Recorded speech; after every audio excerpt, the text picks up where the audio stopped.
Mostly in tune. A podcast. Yes. Right now. Right now. I tried it. I can't speak. I tried a muted attempt on that podcast right now intro, and I don't know. I hope that comes through well on the feed. Welcome to podcast right now episode. It's going to be a muted attempt at a podcast right now episode. This is true. This could get sloppy, it's folks. It's going to be rough. Missing a couple boys. Yeah.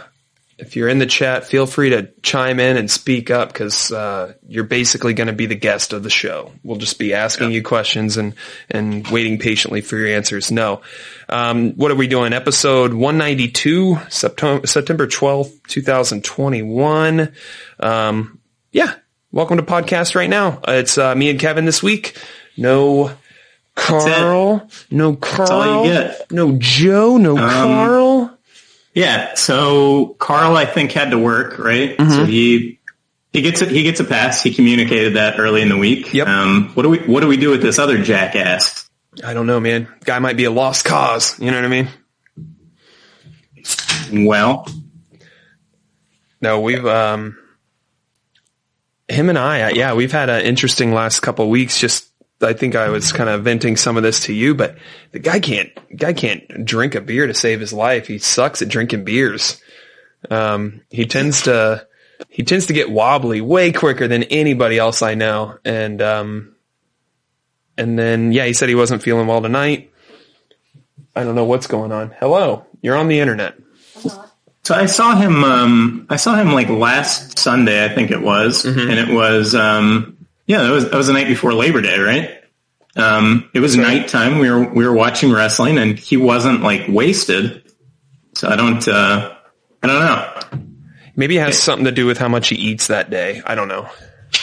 Or maybe there's some other condition that we're going to uncover here in, a couple years, and it'll be like, oh my God, dude, that explains why anytime you had one Michelob Ultra, you pissed your pants and took your shirt off in public, Yeah. Anyways, we love him and we want him back, and we thought we had him this week because you and I made an effort to sort of organize a little earlier, and this whole summer we just really dropped the ball with the podcast. But I'm willing to keep it going if people keep showing up, and I love having different friends on and folks like that. We'll get the Super Shark back. There's a chance he may pop in this episode to get nerdy with us, but I'm still into doing it.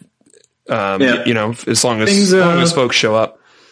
Yeah, things, go through cycles and become different things. And if we can only get together once every 3 months, then so be it. Yeah.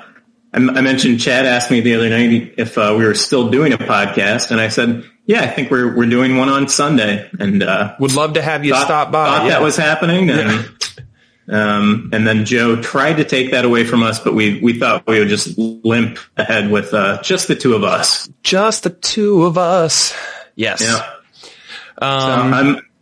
Or go ahead. I'm expecting you to talk most of the episode. I'm good for maybe 10 out of the 45 minutes. So I'll do my best. I'm not a great speaker, but I will put words in an order that I think are correct, and I will say them, and then you will respond. It'll be great. Okay, can I leave the room if you're on a roll talking about something, or will that be weird? Just say you're leaving, and then I'll talk to myself, and then if you don't come back, I'll close it out for you. Okay, all right, that sounds good. Yeah, I gotcha. You had mentioned that you got yourself a little stone tonight. Is that true? Is that false? Oh, yeah. I didn't I didn't expect to have this coming out party, but it's true. It's true. What'd you find yourself getting into? A little bit of an edible or some sort of an inhalant? I ate half an edible early in the day. Tried kind of a microdose type approach. Okay, it was 5. Yeah, that's a nice little. And 1-to-1 CBD. Oh, there you go. So, just try to even you out a little bit. Sure. I had some schoolwork, and I had a really productive day. And, good. Maybe part of that was due to the edible. But then later I smoked, too. There you go. The smoke is what gets me. That's anytime I'm like, okay, I have to deal with this now. That's because I've smoked something. The edibles for me are very, I don't know, just more like a medicine, just kind of like a little, I don't know, little secret I have, little pep in my step, you know? Yep. They're like more psychoactive, right? That's not all bullshit. They get converted to something that like your liver or whatever. Yeah, you'd have to like... It becomes more psychoactive, and it definitely feels a little more just, down the line towards like a hallucinogen. Yeah, closer to that than, like a beer. Than regular smoke, anyway. Something. Yeah, for sure. Would agree. Am agreeing. Yeah, I don't know. I love them. I don't know. Like it's kind of, I don't see myself ever stopping it. If I sit down and I want to get creative and draw or something, it's just a joy and I have a lot of fun doing it. It goes well with exercise. Yeah. Yep. This week's episode is brought to you by marijuana. You guys should all give it a chance. Take a chance on Mary Jane there. I always, I like to say, I don't want to be the one to explain to aliens when they show up, like why we picked alcohol. Right. As a species, this is the one that's cool to do. Yeah, no, that's, like just real bad decision. Yeah. That one, like everyone is more aggressive and it destroys like every cell in your body. The other thing arguably has like net health benefits. Yeah. And just kind of makes everyone like introspective and relaxed mostly. Kind. Yeah. Yep. You're way more likely to talk to a person at a concert if you're kind of stoned and you don't know that person. Like you might have a conversation and I'll say this. Yeah. You'll form it. Like the potential for forming new relationships and friendships way higher, on the marijuana. I don't think that's true for me, but, I shouldn't try to form the kind of relationships that I would try to form if I were drunk. So right. Those relationships can get you in a little trouble. It's not good. The interactions that you want to have that you wouldn't have under normal circumstances. Yeah. I had bad alcohol. I think I stole this shirt from you or you left it at my house or something. I've never owned. Nope. Never owned a Leonard Skinner shirt. No, not this shirt. It's a different shirt. I'm going to bring up. Okay. It was a, cause you look like a fucking like redneck real bad. Yeah, that's fine. That's all right. I kind of am, you know what I mean? You can take the boy out of Hillsboro, but you can't take Hillsboro out of the boy. No, I was going to say I was wearing this Dare shirt and it's sort of like a forest green, Dare shirt. And is this ringing any bells for you with rainbow Dare color? Like no, that font. I think I know. No, maybe I stole it from shirt. Zane or something. Yeah, is it a darker green? Yeah. Yep. Yeah, that's Zane's shirt. Oh, okay. Anyways, it's mine now. I love it. I just like the colors on it and stuff. And I wore it to one of my trivia events Wednesday night at one of the venues I work at. That's just a little, I guess, a little redder and a little older. So not my favorite crowd out of the week. That Time and Change? Yeah, you got it. Okay. Not my favorite crowd out of the week to stand up in front of for 2 hours and, for a bunch of different reasons we don't got to get into, but, there's this old guy there and I'm wearing the Dare shirt and he's like, "Hey John, are you wearing that ironically?" I used to start laughing. I was like, "Yes." Like, what? I mean, what do you want from me? Yeah. No, it's just, fucking Spicoli or something. Well, yeah, it's like that kind of stuff. It's so far from their day to day that if you were to sit down casually, and I do treat it casually because I don't believe in backing up the war on drugs, like false narrative, the propaganda of like, this is killing people. This is a gateway drug. I talk about it like it's a Diet Coke because I don't give a shit. And in 2 or 3 years, it's going to be legal, federally and countrywide or whatever.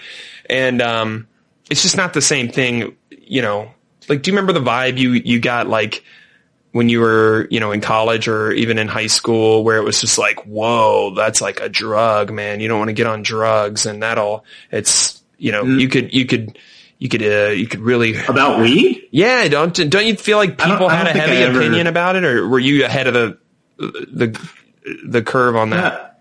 I mean, I think the people who smoke weed now, like always would have known that was bullshit or whatever. No, I don't think there was ever a time when I thought like weed was, could be harmful. I do remember like feeling like I had to hide or whatever while I was smoking. Yeah.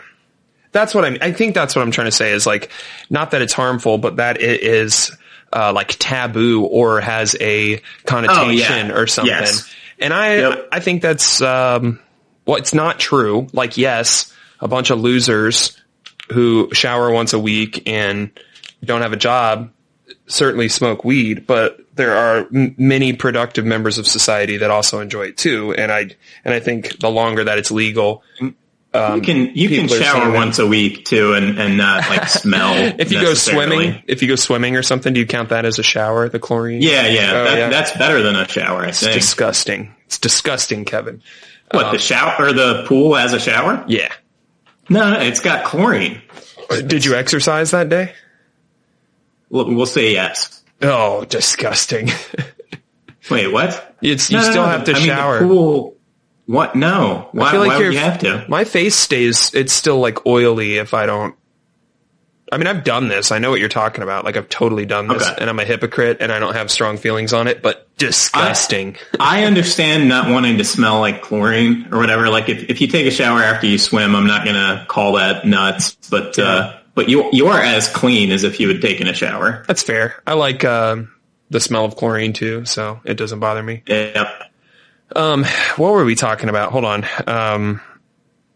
Showering, weed, yes, and it's the stigma, yeah, right, the stigma attached, and I don't experience it ever, and when I go to that venue, I forget that it's 2002 in there still or whatever, as far as how like progressive anyone is there, I guess. It's just like kind of safe 50-year-old white people. You know what I mean? Like, I don't know. It's not that I'm living on the edge and mainlining DMT or something, but it's just like, if I say something like that, which I don't open with that, it's just like, I went to Colorado, right? So there's an example. There are a couple acquaintances that I have there. I sit down. How was your trip? Blah, blah, blah. I tell them all about, we did a lot of camping. My dad's out there. He's doing this camp host thing. So we, and then we spent some time in Denver. My brother lives out there. That was a lot of fun. And then eventually in the conversation, like I almost like OD'd on marijuana. I smoked this thing that made me feel like very anxious and unhappy. And that was a thing I had to deal with. And then they're just looking at you like, oh my God, you did what now? What they say? Were they interested in it? No, I got a vibe instantly of like an uncomfortable, okay. And just, no, okay. Yeah. And then I just diverted to another topic, Squares, man. Well, I'm just saying, squares. Yeah. But if you thought weed was bad, like you still should be interested in that story. Yeah, that's a funny story. I thought I was going to die, but like in a fun, I know I'm not going to die way. You know what I mean? Like this isn't my first rodeo. I've oversmoked before, but it was just, and I think it was a funny experience because it was like, I know this is happening and I hate it. And I have no choice but to ride it out. And I think that's funny to see somebody kind of dorky get trapped in something. Steer into the skid or whatever they call it. Yeah. Yeah. There you go. So anyways, we got a hell of an app. We got, might be on the shorter side, but we'll see how she goes. Plenty of stuff to talk about. Kevin, what do you want to get into first, buddy? I know you've been riding your bike a lot. We could talk about that. Bike talk, would that turn the listeners off? I don't know. Yeah. I mean, it might. Like, I had a proud dog moment. Let's go to that. Let's do that. Yeah. So my puppy's like 5 months old, right? Mostly, pees most of the time where he's supposed to. Still have some accidents, but we have this bell on the back door. and we're trying to train him to like go, ring the bell, just scratch the door, whatever, when you have to go outside. Yeah. So the other day, I'm finishing a meeting and he starts to ring the bell, and the meeting just kind of like doesn't end immediately. And at a certain point, it had been like 3 minutes, and I just kind of figured he can pee in the kitchen. It's linoleum, whatever. But instead, he just kept ringing the bell louder and louder. And by the end of it, he had waited like probably 5 minutes, and went, finished the meeting, let him outside. He sprinted to the grass and took a giant piss, and then he came right back. There you go. So I was pretty happy with the little dog. Wow. And you said 5 months or something? Yep. That's impressive. And I mean, it's also like maybe just lucky. Like that's way more control than I would have thought he had. So yeah, maybe you caught him, but he had a good day. You caught him maybe 30 seconds before he said, "All right, screw this, I'm letting it go." Yeah, but I mean, I think a lot of it is just the size of their bladder. Like when they're really young, their bladder just like isn't equipped or whatever to hold on to it. The human bladder holds 16 ounces, in case you were wondering. Yeah, but we've had this conversation many times, and I take pisses several times a year that are like over 24 ounces. I know, right? You'll be there forever. So we have to, yeah. I'm going to measure. And, I think we should measure. I've measured many times. We've sometimes I feel like I could fill a gallon. You know what I mean? Probably not that, but half of it, maybe.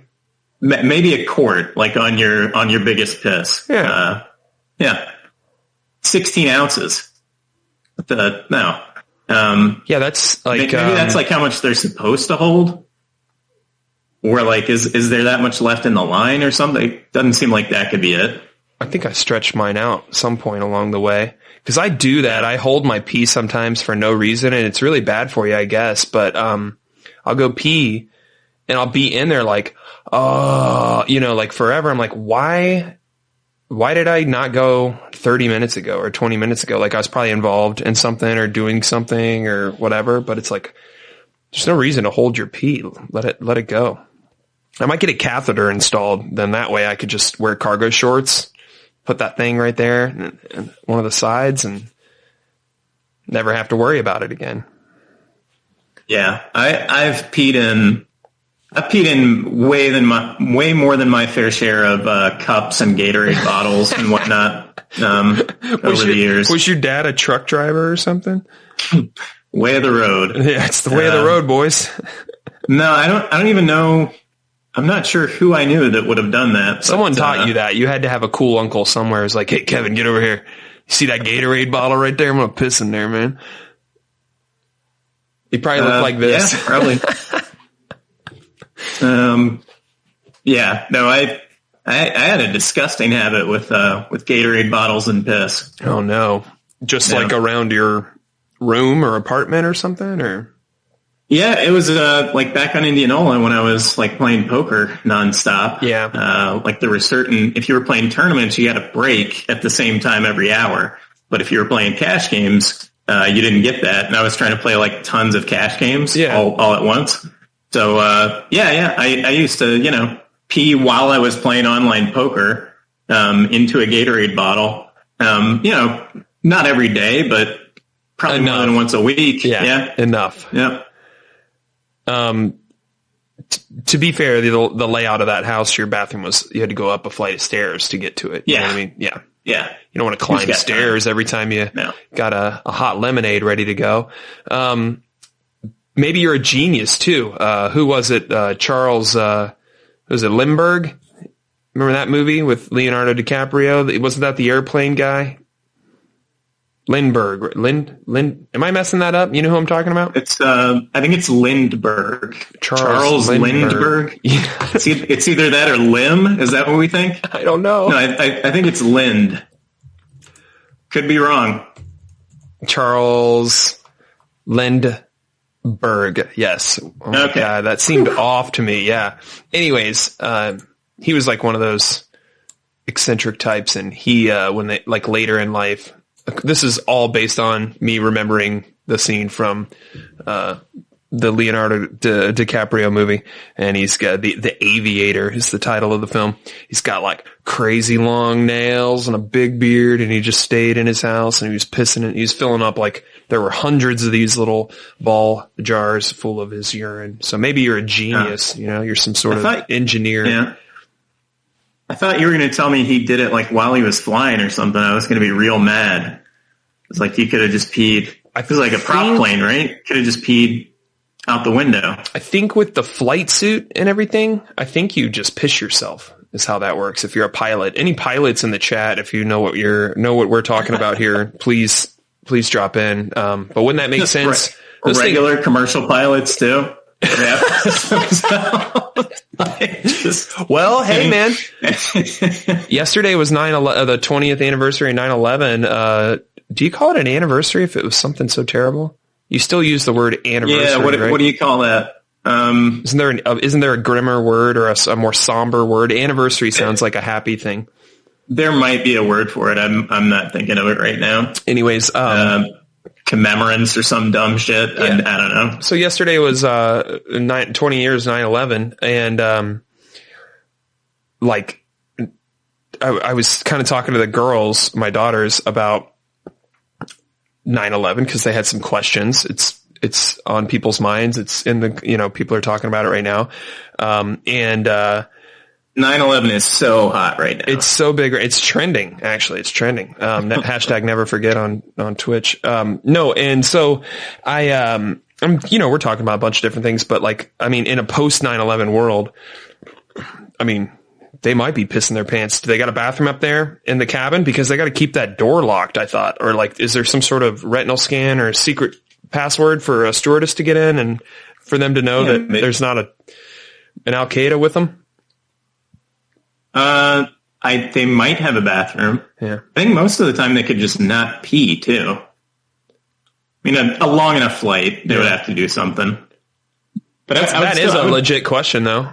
Right? I would piss in a bottle as a commercial pilot, I think, before I would wear, diaper. Maybe, have you ever been on a commercial flight, and the air cabin pressure just completely drops out and the oxygen masks come down, and then everything's restored 30 seconds, a minute later. Maybe that's when the captain is pissing out the window, like you said. Sorry. Ladies and gentlemen, this is Captain speaking. I'm going to take a piss. So hook up to that oxygen. Everybody's screaming. There's always papers. There's always documents whenever that happens in movies. You lose air pressure. Who had documents out? There's so many papers flying everywhere. Oh man. Let's get into it. Yesterday was 9/11. That was crazy. Where were you, Kevin, when the towers were probably the same building I was in, but where were you? What were you doing? Did you watch it live? You know what I mean? That kind of stuff. That's what people ask. Didn't watch it live. I was in 10th grade. Yeah. Okay. Like a social studies class or something like that. I think I knew whose class it was, but I might be getting it confused with a different memory. So there was this younger teacher at Hillsborough. Wait, what other memory would you confuse 9/11 with? Let's hold up on that. Well, the moon landing or the assassination of JFK? No, it's a 9/11 related, thing still. Right. Is at some point, it might have been that day, it might have been the next day, but I saw fit to ask, he was asking everyone how they felt or something. Okay. And so I saw fit to ask is there still going to be sports tonight? Will they still, I want to know. It's a good, just curious / being a smart ass. It's a little sophomoric, but yeah. Yeah. So, and he said some young teacher who wasn't super cool, tried to say a tough guy thing or make me feel stupid for wanting to know about the sports or how serious it is. Kind of make an example of you to the crowd or to the class. Yeah. Yeah. So anyway, I was either in his class or I was in someone else's class. Okay. But that was weird, I guess. I don't know. It probably didn't affect me in the way that it did other people. Maybe I don't know. Well, you weren't in New York City for sure. I mean, that's definitely a different. Yeah. I mean, no, I mean, and I don't mean like downtown. I'm talking about like New Jersey or anywhere near there where you could actually go outside and in the morning and look and be like, oh shit, though, anyone who could normally have a view of those buildings and to not see them would be the craziest shit they've ever seen, you would think. You know what I mean? I was in school and I don't know who decided or how that works, but they put it on and let us watch it. And, all I could think of was like, and I think it's just because of how much comic books and movies and shit I was consuming at the time. And, fantastical kind of imagination. And, all I could think of was like, okay, this is like, I've seen enough movies to know that this is like the beginning scene of the movie. And this is going to happen for another 2.5 hours of movie. So I thought there was going to be more attacks like at other, famous monuments or capitals or, I don't know, airports. Yeah. Remember the following couple years, it was always like, man, a baseball stadium would be a pretty fucking easy target, right? Yeah, like you just kept thinking of all the targets. I still think it's weird. Yeah. Still think it's weird that it hasn't happened at a sporting event. Yeah. But fingers crossed. But yeah, I don't know. Crazy shit. It's been on my mind too, cause the wife and I have been watching this docuseries on Netflix called, Turning Point. And I don't know why, but I mean, I already like documentaries and stuff. I'm a big fan, especially like history stuff, space stuff. I can learn shit that way compared to reading it or something. I don't know. Yeah. I don't think I know how to read. I'm halfway through a book that I started a month ago and I'm like, I wonder if I'll ever finish that. I don't know. But anyways, me and Maggie sit down and she's like, like, what are we watching? And I was like, I'm on episode 2 of this docuseries. Let's watch it. And she's like, are you serious? Like what a downer. And I'm like, it's important. And I just started it. And so we watched I think we're up to like the 3rd episode or 4th episode. But if you can believe it, 20 years later, they still have like footage that hasn't been put on anything. And they have, a lot of really interesting interviews with people that were there and directly involved. And then, the whole first episode really focuses on how do you get to 9/11 and how do you get that specific terrorist organization? And it takes all the key figures and it goes back and it talks about the Soviets invading Afghanistan, and it talks about like some of the shit that kind of built this condition and stuff. So, and a lot of it I didn't know. I'm sitting there watching it like, man, how did I not know that? That's I'm a little embarrassed I didn't know that, but, worth a watch if you want to feel like shit and terrified and sad, for the people who lost their lives. I do think it's really well made, and, I don't know, check it out. Turning Point on Netflix. So did it like affect you that day? Like, do you remember, feeling like, I don't remember feeling like scared or confused really. It was just kind of like, I heard that happened. I don't know. Yeah. No, I was confused. I would say if I had to I was. I mean, I remember wondering whether there would be like how many more things are going to blow up or something like that. Yeah. But I never thought like, oh, they're not going to get it under control or right.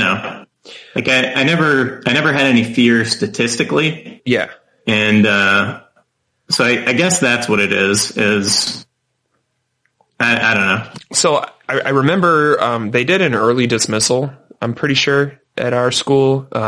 We were at the same high school. And so I remember getting out and everybody, a bunch of dumb kids just like, whoa, whoa, whoa. And, this was at a time when you saw it on TV or you heard about it. No one was pulling a phone out and showing, hey, did you see that video? I can show you right now. Like that was not on, you had to get back to your house and maybe go to a buddy's house that had a good internet speed and could play video on their computer. Like, it was a weird time. I mean, obviously it was all over the news, but,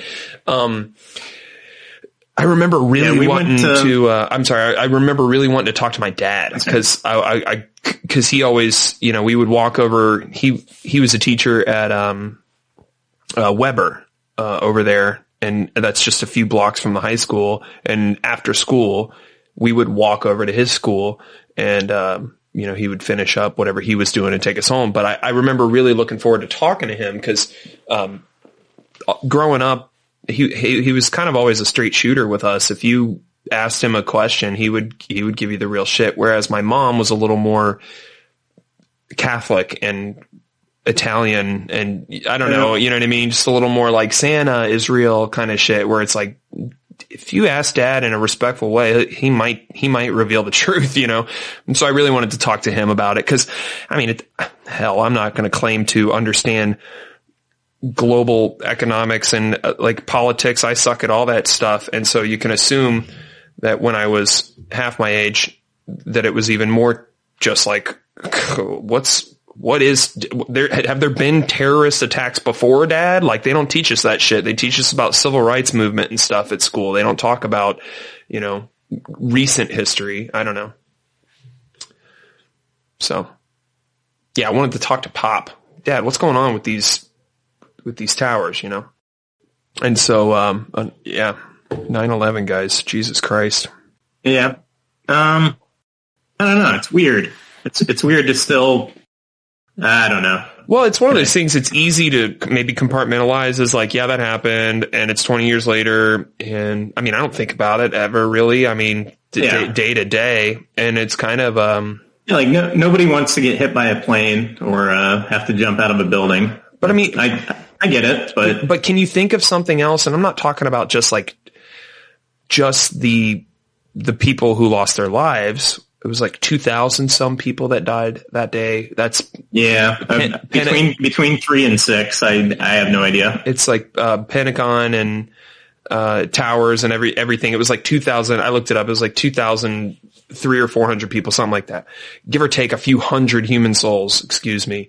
And it was like, I can't think of anything else in history, even, you know, before my time. I mean, yes, there's wars and there's giant, insane battles, but maybe this is just extra bizarre and insane because there's 100, you know, different angles on it. You can see it, you can watch it, you can, you know, and the people, you know, jumping out of the building and the other plane that went down because the passengers overtook the terrorists. Remember that one? It was like in Connecticut or some shit. Mm-hmm. Yeah. It's crazy, man. It was a full scale attack. I mean, I guess. I mean, what scale though? Like it was. Yeah, I guess you're right. They just wanted to. They just wanted to fuck with us, huh? It's tragic, but the total loss of life and like suffering it and whatever, I think is not as great as just the like it's fucked up to think about. Like, well, and that's what I mean. You're not supposed to just crash a plane on purpose. Like that's pretty fucked up. Well, like I need that airplane to not get crashed. But also just what about the size of those buildings too? Like those were the biggest goddamn buildings in the United States, at least, right? Or were they the tallest at the time worldwide? I thought the Sears Tower was still taller than those. But I mean, they're big buildings. Yeah, and they're fat boys too. You know what I mean? I mean, just like I was talking to Maggie when we were watching that documentary, and I was just talking to her about like from like a physics perspective, that amount of mass free falling all on top of itself and, you know, and then, the amount of air and, atmosphere that would be displaced and would have to suck into that, you know what I mean?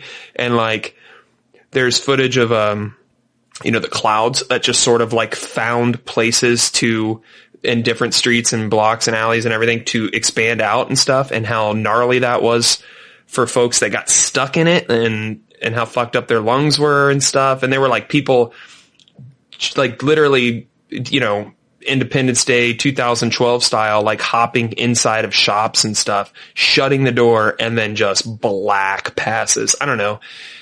It's I could like put myself there, and I would absolutely shit my pants. But you should watch that, or at least the first episode, even just because I think there's some good info in there. But we don't want this whole episode to be a 9/11 downer, but troops, we salute you. We thank you for protecting our freedoms in a time where our country has never been probably more torn. I have reservations about saluting them just because I feel like it's already, it's included in your compensation already. Yeah, they get salutes all the time. Yeah. I respect many of you, and I think it's a good way to go for a lot of people. But you're getting thanked for your service. It's a job. You do a job. It's fine. Yeah, you're a soldier. You do a job. Yeah. And you get free coffee. That's pretty cool. Oh, I think you get a lot of free stuff. Yeah. College. That's how they get them in there. Yeah.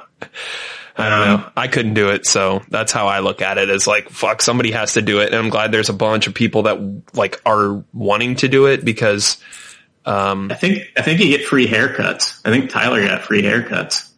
Yeah, we don't talk about haircuts on this podcast. When you're in the Army, you get your haircut like every 3 days too. Yeah, keep it clean, right? So that'd be pretty nice if you just had free haircuts all the time. Yeah. Just sharp. I keep coming across these videos of how women in the military do their hair, and I can't help but watch. I don't know. YouTube added these like short story kind of things or whatever, and I get trapped in them, Kevin.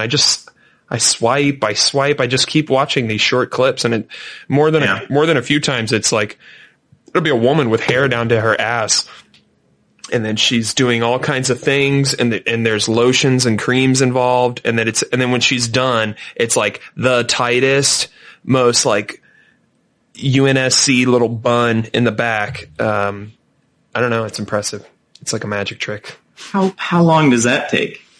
Well, they do it all the time, so probably just a few minutes, It'd be pretty funny that, like, if you're in the Army and you still women be taking too long to get ready. That whole thing. It's longer than what the fellas have to do. I mean, they just I don't know, check their Foot Locker and grab their gear, and they're out there on the war field. I don't know how it works. I've never been a soldier. I played a lot of video games where I was a soldier, but they always start you just on the battlefield. It's never like you wake up in the barracks and then somebody comes and shouts at you and you have to brush your teeth. Someone make that war game. I think it would add a lot of like, it'd be kind of, like a nice build up to the battle sequence. Could do like, I could see Bethesda or someone doing that. Mm-hmm.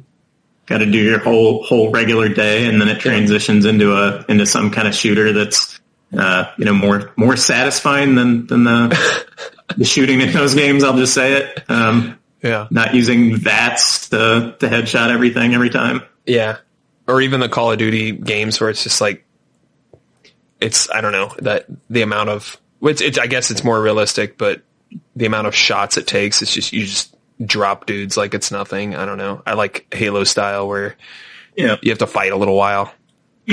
We can lower those shields. So this other shooter we've been playing lately. Yeah, let's get into that. Name of Splitgate. Yeah, baby. A little bit of info about Splitgate for you. Developed by 1408. I forget the name of the developer, but I'm looking it up. It's Halo. They stole Halo. It's really interesting, isn't it? They took away grenades and added portals, and then they stole like all, But then you could also be a kitty cat. Like the default is armor that's a ripoff from Halo, but you could also be a kitty cat, I think. Yeah. So if you've never played it and you like shooters, this was released in 2019 as like an early access free to play game on PC. And it had a little boost back then, which I missed. because honestly, yeah, I don't think I was really playing those types of games on computer back then. I think I was still strictly Xbox back then. Yeah, May of 2019. So I missed it for sure, and it didn't come out on any of the consoles. It just recently launched on the consoles, which kind of gave it a resurgence and a much higher, online population and presence, and players were in there and they're killing each other. It's a first person shooter, arena style. It goes with the free to play, but in-game, currencies, the battle pass kind of model of video games, which is super popular right now. And so it's free. You can download it on anything you want to try it on. And it is Halo meets Portal with a lot of emphasis on the Halo part. Down to weapon types, game modes, everything. Yeah, shit that they didn't have to copy. They went ahead and copied. Yeah. I don't know if maybe they, maybe there's an old team member or something. Maybe legally they're allowed to do this. Otherwise, somebody should be getting sued. Yeah, you couldn't get over it. I accepted it pretty quick. I was like, well, I mean, all shooters. Well, it's good for us. Sure. And I looked at it as like, well, all shooters have guns. So is that like trademarked to just having a gun in a game? But not every shooter has rail guns. Is that a real thing? A rail gun? Ugh. And of all weapons to take from another video game like that. Yeah. They call their battle rifle the battle rifle. A battle rifle. Yeah. Surprised if they don't have a needler. That is, but I don't think they do, right? No needler. That is absent. Instead of the plasma pistols, there's a plasma cannon, which is, or a plasma rifle, which is more like a pew pew pew pew. Faster. Yeah. And then there is, instead of the energy sword, they have like a baseball bat, which when you get close to an enemy, like its casing kind of opens up and reveals some cool electronics inside, and then you just hit a dude. It's a one-hit kill. Everybody looks like Spartans. Like a lot of the default armor sets and some of the armor sets look like, Halo Spartans with sort of UNSC Mjolnir armor. There's some goofy skins. I think it'd be a kitty cat. Yeah, I think Super Shark just unlocked what does he call it? It's like he's like a miner, so he has like a cool little miner hat with a light on it and some suspenders and stuff. I don't know. It looks cool. He's like an old man. It's kind of cool. I haven't played it in probably a week or so, but I do like it. I mean, I like the feel of it, and I like cutting throats in that game too, because I so far have only been playing positive, and I don't know if I'm playing kids or are they sneaking bots in there. But go ahead. Yeah. Yeah, I had a couple of rough sessions. Like I think we played once and it was like so whatever. But then I had a couple sessions where it was just like dog shit and getting really like pissed off about it too. Because it felt like the game wasn't doing what I was telling it to do or what I thought it would do or something. Yeah. And then I was like, just getting into it, getting into settings and stuff. I realized that at some point I went in and like tried to remap a button. And while I was in there, I decided to turn the aim assist like almost all the way off. I just forgot that I did that, and Oh, you did that. That's not a default either setting. It's a real bad idea, or I cannot pull it off. But yeah, I was not hitting anything. Didn't feel like any feedback, like in my hands or whatever. Like even when I hit something, it didn't really feel like I did. Yeah. So yeah, I just got that aim assist back up, and now I'm like decent again. Well, the aim assist is important. That's a relief. Yeah, that aim assist is important because that's what makes you able to play with a controller. You know what I mean? With analog sticks. That's what was so big about the first Halo, was that aim assist. It was the first shooter that was like, oh wait, this is doable. You can play a first person shooter with a controller. Because prior to that, it was Quake, Wolfenstein, Duke Nukem, and Doom, and those were all mouse and keyboard games. And that's why Halo was such a big deal for the genre. And now we got a new one coming out this year, and it's like, I don't think anybody even cares. And I don't know if you've heard about all this, but they're launching, they announced a date. They're launching the multiplayer. This is the 18th or something, 8th, something like that in December, right? Halo Infinite is the new one. And it's another one from 343 Studios, the Microsoft funded studio that it kind of took over after Bungie fulfilled their contract with Halo 1, 2, and 3. And I believe also, what was that goofy one where you were humans? I forget. Anyways, the new Halo comes out December. Listen to this shit, Kevin. They are... So they were going to come out like last year, that time, right? Like that was supposed to launch with the new Xbox Series S. So they've already delayed. They finally released a date. It's December, early December. And they are, they're going to delay Forge, which that means nothing to me. That's fine. Forge is like the map editor in the game.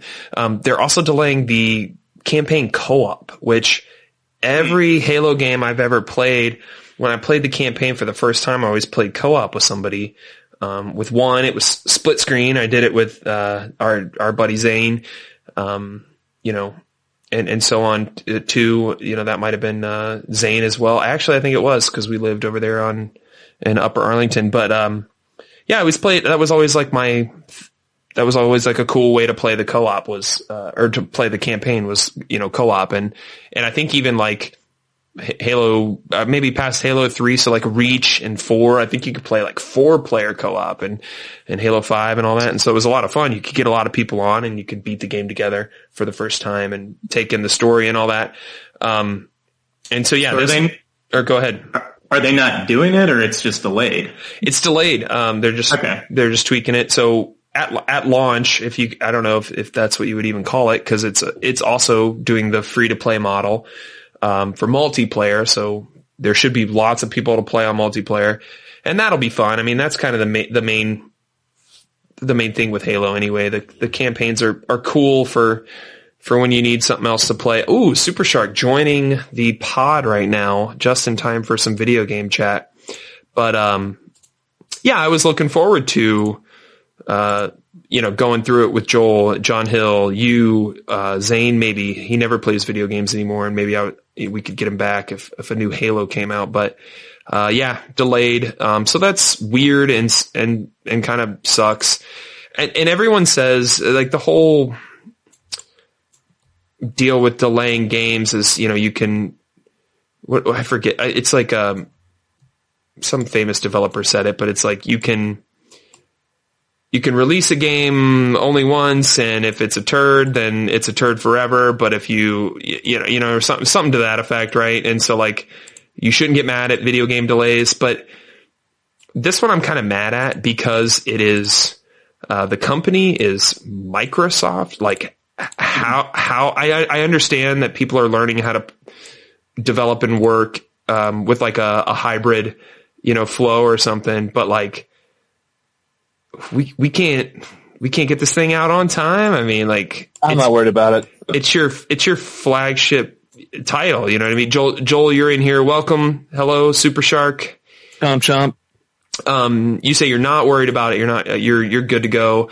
No, it's going to be one of those things a year from now we don't even remember happened. True, but if we live that long, God willing. Joel, you're not a little upset that you and I can't run through that campaign for the first time together? Well, I feel like when a new Halo game comes out, there's two schools of thought. You either dive into multiplayer so that you don't get left behind and you try to get good at multiplayer. Get good quick. Yeah, that's fair. Or you do what we do, which is we geek out over the story, and then when we do play multiplayer, got some catching up to do. So the way I look at it, we'll all be real good at multiplayer. Yeah. And then the co-op will come out just as multiplayer is starting to get a little dull, and then it'll bring us back in. It'll reinvigorate us. Do you think that you will... Joel is drinking he's showing us his beverage. What do you got there? A pumpkin beer? He's getting paid. Are you sponsored tonight? Tonight's podcast brought to you by Tommy Knockers. Joel,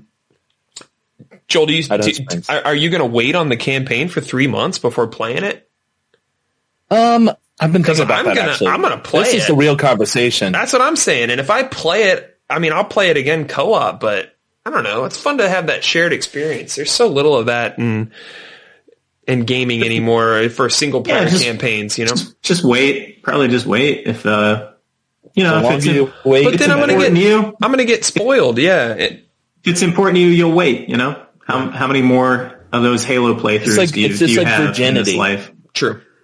This is true. We could all die in the next year. But yeah, what if that happens? It's looking like we will. What if I get in a car accident and I'm on my deathbed? I'm like, I waited on the Halo campaign. It was probably going to be good because Halo 5's campaign sucks so bad because of Locke. You know? I was going to say, you're like, Locke! That's my last memory of Halo campaign.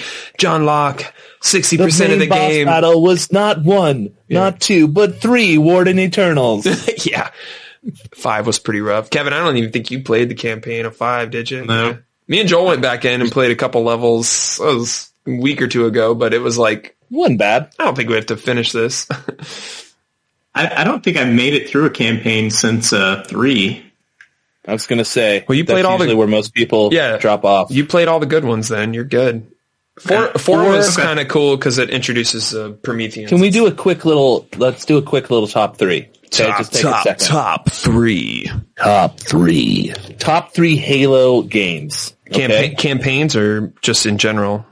Just, we'll do 2 rounds. We'll do campaign, then we'll do multiplayer. That's too long. You have to pick one. Okay, then it's a combination of both. Okay. All-time top Halo games. Well done. Everyone put your list together. Let's have this. Take a second. I think I got a pretty good idea of how this goes. Mine's tougher than you think. No, I know. Mine's going to be unpopular too. Folks at home, feel free to do this in your head. It's only 3 games. Think of all the Halos. It's not only 3 games. Well, you're summing it down. Summing it down to 3 games. I see what you're saying. The top 3 out of like 6 real games. Right. Well, you got 1, 2, 3, 4, Reach, 5, Assault. Are we counting Spartan Assault in this? Are we counting Halo Wars 1 and 2 in this? If you like them and you want to put them on the game, you forgot. Yeah, I guess that's true. You forgot ODST. That has to be counted. Dog shit, though. Yeah, but the multiplayer was cool. No, the multiplayer was cool because it gave you introduction to firefight or in Reach and all. Put it on your list. Put it on your list. No, I won't. I won't do. Actually, I will because it sucked. No, it's not on my list. All right, I got mine. If you guys have yours. Damn it. This is hard. Okay. I'll do mine first if you guys are ready. I go 2-5-1. 2 is the best. 2 is the best. Oh, wait, why'd you just blow it like that? You just blew your load all over me and Kev. We go number 3 first. Hey man, he already did it, so we should just go through ours, or I don't know. He's trying to save time. I don't know. I think John's double parked. Double parked? No, I'm thinking. Gotta go pick your sleeves up from I'm thinking of the sleeve store. He doesn't have any faith in the bit. Gotta go get my sleeves. Did you see this shirt, Joel? That's pretty cool. Yeah. Nowadays, though. Yeah. That's like it'll go Confederate flag and then it goes Leonard Skinner merch. See, these glasses throw it all off, though. But anyways, I chose 2 fond memories, very fond memories of 2. Loved the campaign, loved the multiplayer. The multiplayer was like, it took over my life for the entire time that game was out. And then I go 5 just because you, best Kevin. Mobility and longest going Halo game we've ever played. But yeah, me, you, and Kevin, we've been playing that game for like 5 years now or something. And until Splitgate came out. Right. And we talked about that too. Well, I'm glad you're on. I'm glad you're on, Joel. You don't have to go back. Joel, I'm glad you're on. Thanks.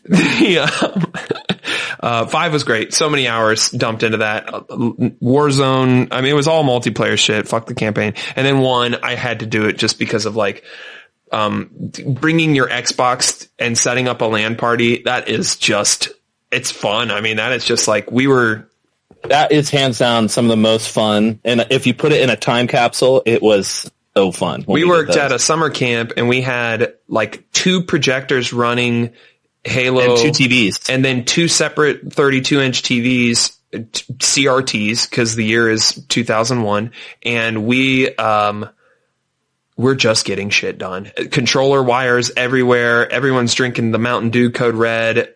Oh, so good. Running across the room talking shit because we were all in the same room. Oh yeah, when you kill someone in the same room, you're just like, yo, what's up? And talk some mad shit, and everybody in the room gets Darius. to hear, you know what I mean? Oh yeah, Darius. Tyler Esterline, shout out. Oh yeah, good shit.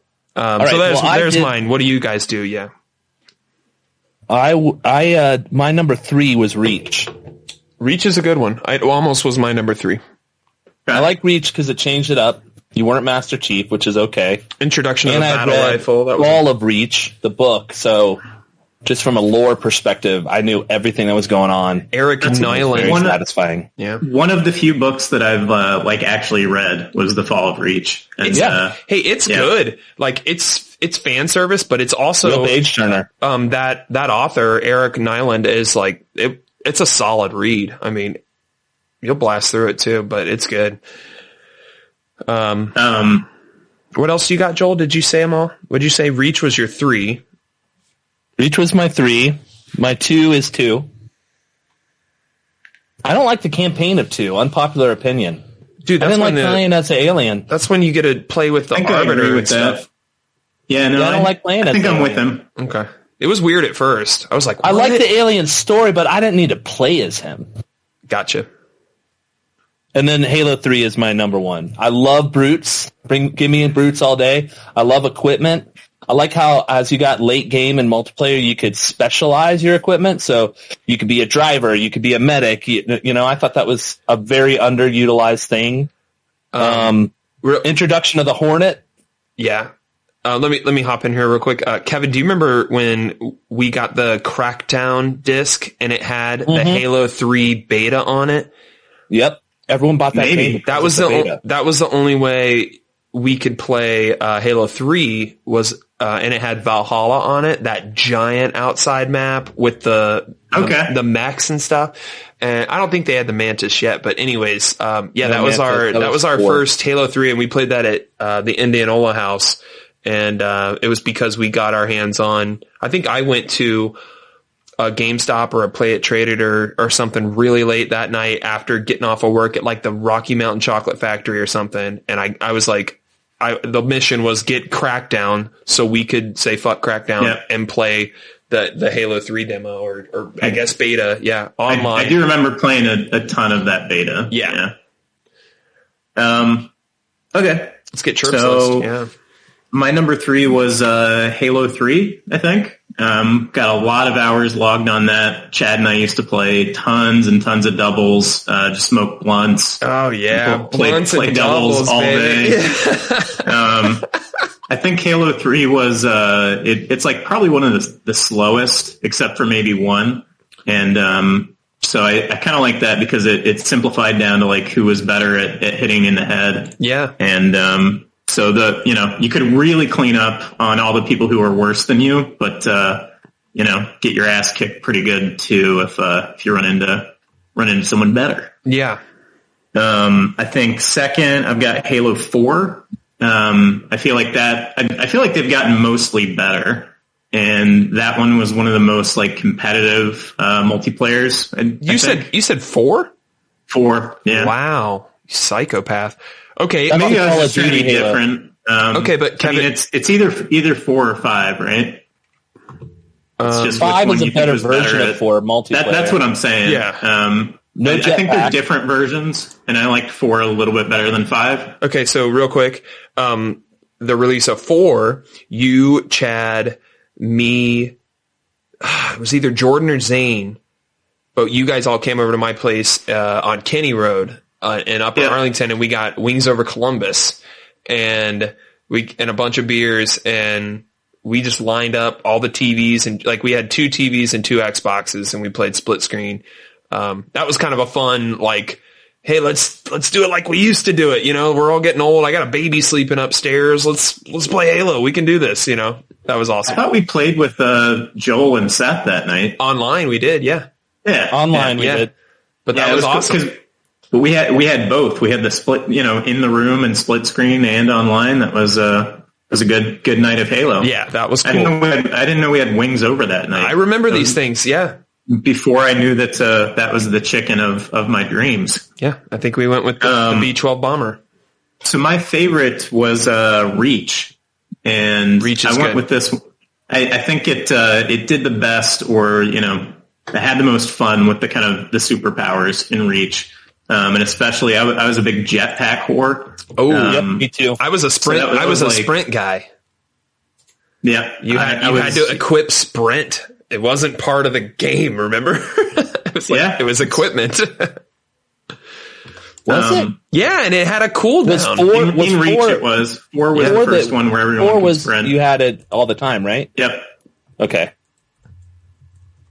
So, yeah, just playing with a jetpack, I think was it made Halo like extra 3-dimensional compared to before. Just being able to like level change. They had maps that were sort of like 3 different tiers. Yeah. Where you could not necessarily exploit it, because sometimes you're just hanging there and people would kill you very easily. But I never got away from using the jetpack, even though I knew like probably it wasn't the best choice a lot of times, because I still loved being able to fly so much. The Halo Reach map that comes to mind anytime I think of that game, which I want to say again was on the beta, was that Boardwalk. Do you guys remember that? It's kind of like a modern like city type level. Outdoor/indoor. That was a really cool map. And then I also remember Reach had a whole bunch of like Halo 1 and Halo 2 sort of remade maps in that game, which was badass for like, it was like every DLC that they did. It would be like 2 new maps, and then one of them would be like Chill Out from, Halo 2 or, Battle Creek. Yeah. Valhalla from Halo 3. They brought that back in that game. So yeah. And then the DMR. I mean, that was the beginning of the DMR of Halo Reach. It's like, what's this new game? And then the BR was like absent, I think, entirely from that game. Am I wrong? From Reach? Yeah. I think you're wrong about that. No, the DMR was the DMR was no. That was the introduction there was of the DMR and. But now I'm second guessing. It could have been 4. No, I think the DMR was in Reach first, and like one of the loadouts, you could choose between a DMR and a BR. Okay. I think you're right. The campaign was cool too on that one, just because you were like a group of soldiers and your armor mods that you did to your character would show up in the cutscenes with you and the other Spartans or whatever, and then where it's going. Like it's the fall of Reach, so like it was kind of like shit. And it gets glass. It was kind of like Rogue One, where like all of the main characters, you're like, okay, I mean, I know where this is going, but somehow they still made it entertaining and engaging. And I cared about a lot of the characters. You had Nathan Fillion in there and Buck, and Buck, and yeah, it was a good game. September 24th. Have you guys talked about that? What's September 24th? What do we Second got? round of flights. Okay. So if you're not a Halo insider, it's easy peasy, and everyone that signs up will get to play the beta. And this is a multiplayer stress test beta. I'm there, baby. Looking forward to that. And then so Joel, we were just kind of talking Halo and video games. The other one I had on my list was Psychonauts 2. I've been really enjoying that game. Good puzzle. I've been watching a lot of streams of that. Yeah, puzzle game. Just kind of a cool world. But it's really just a 3D platformer at its core. It's not doing a lot new except for some of the concepts and level design. Like you'll change gravity, or the level will be on a ball or something weird, or you're inside someone's mind trying to connect thoughts, and it's cool. You're a psychonaut, or you're trying to become a psychonaut. How many Rusty Sheriff's badges would you give it? Fishing poles. On a 10 scale, I think it's strong. I mean, really, it's like watching. I mean, is it worth buying? Like, I know it's a Game Pass game, but would you buy this if it got taken off Game Pass tomorrow? I would have waited for a sale. I would not pay $60 for it. What's the most you would have paid for it? 30? Yeah, 30 would be good. Okay. I think that is actually more telling than a scale, really. Yeah. No multiplayer.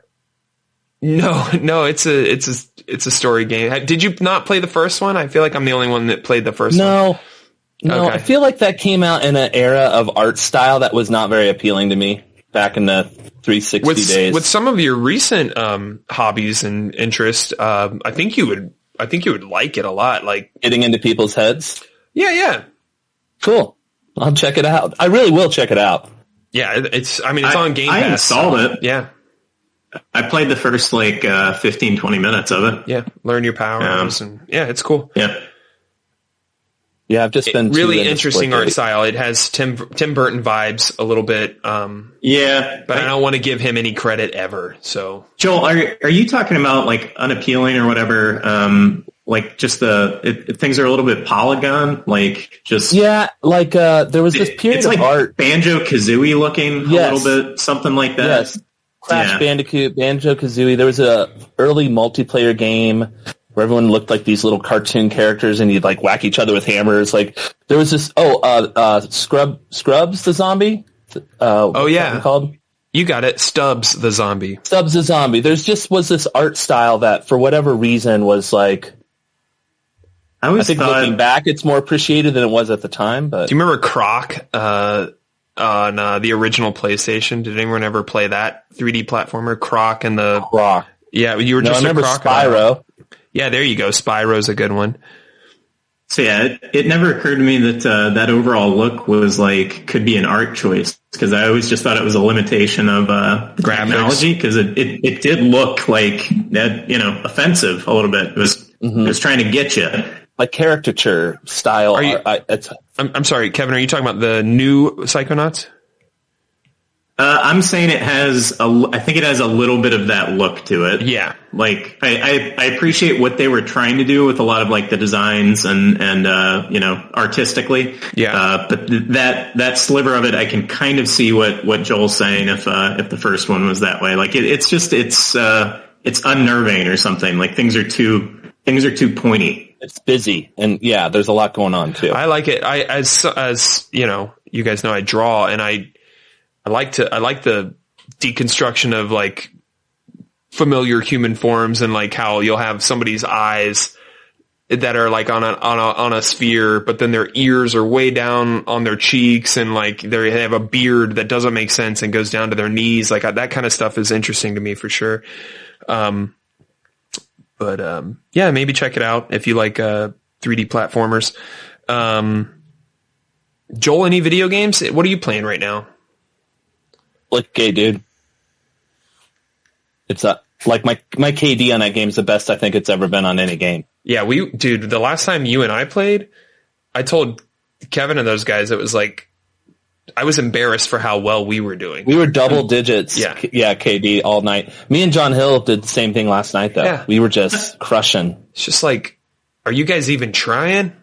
Not to quote Samson from Fusion Well, Frenzy. Here's my theory. Let's talk about this, because I've mentioned it while we played, but I really want to dig deep. Do you think, and I know you guys talked about Splitgate, so if you talked about this particular idea, just skip it. But yeah, we're just getting into it again. It's fine. Yeah, that's fine. But I feel like the Fortnite kids are of an age where they're shopping for a new game. Yeah. And I feel like Splitgate grabbed them, but I think it also grabbed the Halo guys. I think the Halo guys are naturally going to be better at that game because it feels so much like Halo. But I think the Fortnite guys are willing to grind, and they're getting their ass kicked. That's my theory. Yeah. You know what I like? They're gonna get better though. The kids always get better faster. My favorite thing young is fast brains. My favorite thing is when I kill somebody and it's just not even hard, and they're shooting at me too, they're trying.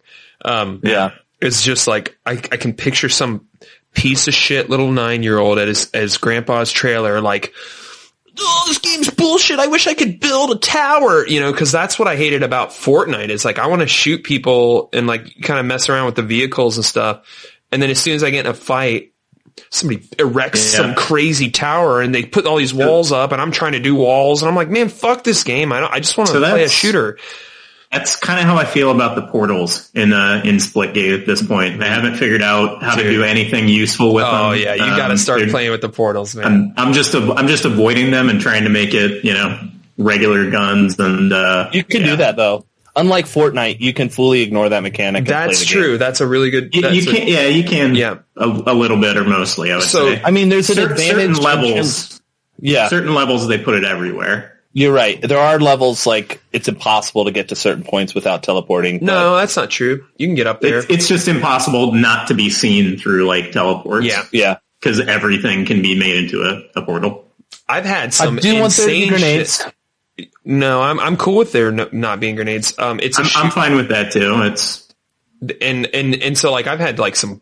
I was just back to the portals or whatever, but I've had some portal experiences that are like after you finish the fight and they die or you die, you're just like, what just happened? That was sometimes you piece it together absolutely in a way crazy. You don't realize you're running a loop and you're just killing along the circuit using your portals.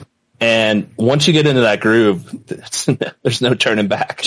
And to always have a way out, like to always have one dropped, whatever, over there. And then you put one, like you see a guy, throw a portal down, get into a fight with him. If he's good, you start running towards your portal already while you're taking shots and strafing and stuff. And then before he can get his last shot, and then you hit the left or right on the D-pad to close it behind you. And it's like, oh, let me just take a breather. I don't do that very often. Yeah. I love it. I think it's cool. I think it's a real, at first I was like you, Kevin. I was like, I'll just see if I like this game / using portals at all. I'm sure. Yeah. If I figure out how to use portals, it'll probably be a lot more fun and I'll be better at it. But, never played a Portal. So. It's like there's a new game type called Race, which kind of I've heard is a really good way to learn how to use the portals because it's time based. It's not kill based, so it's you getting from A to B literally as fast as you can. Do they know like the Halo style race? Like, do they know in your profiler setting? Because I don't like when I set it up. I don't remember like telling the game or whatever. Like when I linked my account and all that like if I was Caucasian or something, like how does it work? What does that mean? The game's called, it's a... Race. Yeah. You know, it's funny that you say that. I started, Kevin loved for it. shits and giggles, I started South Park Fractured Butthole. Okay. And when you're setting up your character, you pick your hair and you pick your jacket, and your color, and then the last one is... Instead of skin color, it's your difficulty setting. Have you guys known about this? Yes. Yeah. Yep. Okay. I love it. And I did like slightly darker.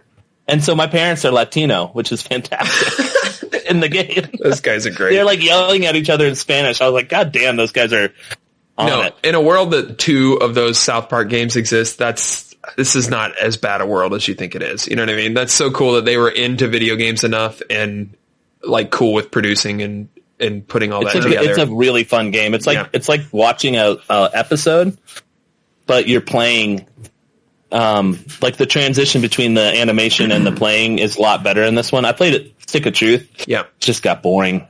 It just became like an Ubisoft game of like looking for shit. I almost beat that one. Like once you got to Canada, that kind of reinvigorated my excitement for the humor in that game because it was all 16-bit and just really janky looking. I thought it was pretty cool, but I didn't finish it, so I know what you're saying.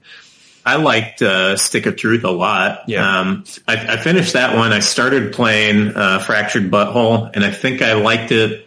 I liked everything just as much, other than I felt like they got too fancy with the fight mechanics, the combat system. There's a lot more going on. They do a grid turn-based system, right? So it's almost more like Yeah. The other game that I wanted to talk about, which I'm super stoked for, and I got it, and all of you men have the Oculus Quest 2, so I think we have to set this up, is there's a game, it's an OG VR game, it's called Space Pirate Trainer, and they just now, like last week, released their multiplayer edition, and it's Space Pirate Arena. And so, Kevin, the way it works is the maximum guardian, the maximum play space you can have physically with the Quest is 33 by 33 feet. And so it uses all of that space. And so basically to play the game multiplayer, you have to have 33 by 33. And so that would mean us going to the YMCA or something like that and maybe having two people back to back rent out a court for us. And there's of course, videos of people playing it on the webs if you're interested in seeing what it looks like. But you and I would step into that play space with our headsets on, and we would run around in a 33 by 33 map with cover, corridors, walls, whatever. I think there's 5 different maps that you can play in, and play this shooter. And every review I've seen, single player though, right? No. No? Multiplayer, yeah. It's cool. Right now it's just 1v1, but maybe they'll add more. But we sync up our play spaces so that like I can walk over to your avatar in the game and you can walk to me, and we can like high five in that space. We're in the like our real persons would high five, and our avatars would be there in front of each other. And every review I've seen is like, VR is cool, but this feels like one of those like next level steps. Not that this game is the coolest thing since sliced bread, but it shows like what's possible and how that could become a thing. I mean, there's already location-based VR experiences. There's a company called The Void that has licenses like Ghostbusters and Star Wars, and they have you wear a VR headset, run around with a gun, and then you have a like a backpack computer on, so you can run like higher end shit. But this is something that it's like, hey, we're meeting up, bring your Quest, and we're gonna, take turns running around in this area. And it, like all the things from feeling comfortable enough to actually open up a sprint in VR, like that's gonna take a minute for me. Like, hold on, there's like, is someone here watching us? Are we for sure there's nothing in front of me? Because you're basically blinded. You have the headset on your face, but you're counting on running around on a basketball court or a tennis court or wherever you can get the space and playing this. So I hope to play it soon. We were going to do it the other night, but then we ended up playing basketball like a bunch of jocks. And I don't know, Kevin, you have a Y membership. We gotta make that happen this week sometime. And I don't know. This week? Sure. Well, this is like that'd be cool to do sometime, and then maybe we do it this or week. Just go play laser tag nuts? For real. Okay, I'm a little more. This week. Here's what I'm reading. Here's what I'm reading. I'm reading that I'm a little more excited about this than you guys. I'll try it out. I mean, probably. I want to play it, man. The problem I have with Oculus is I'll drop $25 down on a game and play it once or twice. And I don't like when that happens. So. Joel, Bud, you know about their return policy, right? What are the rules on it? It's very generous. Couple hours. Yeah. If you played it or interacted with it for up to 2 hours and you bought it in the last 2 weeks, the stated policy, I believe, is that like you can try things out, and as long as you follow those rules, they'll just keep refunding you the money. That's cool. I mean, I just noticed there's a demo, so I downloaded the demo. Yeah, and besides the multiplayer version of that, where you need the big play space and all that, I did try the base game for the first time, and it's fun. It's like 3D Galaga. It's a wave shooter. It's a horde mode where you're on a platform and stuff is flying 360 all around you, and you have guns, and you're just trying to shoot the shit out of the air, like different drones and little spaceships.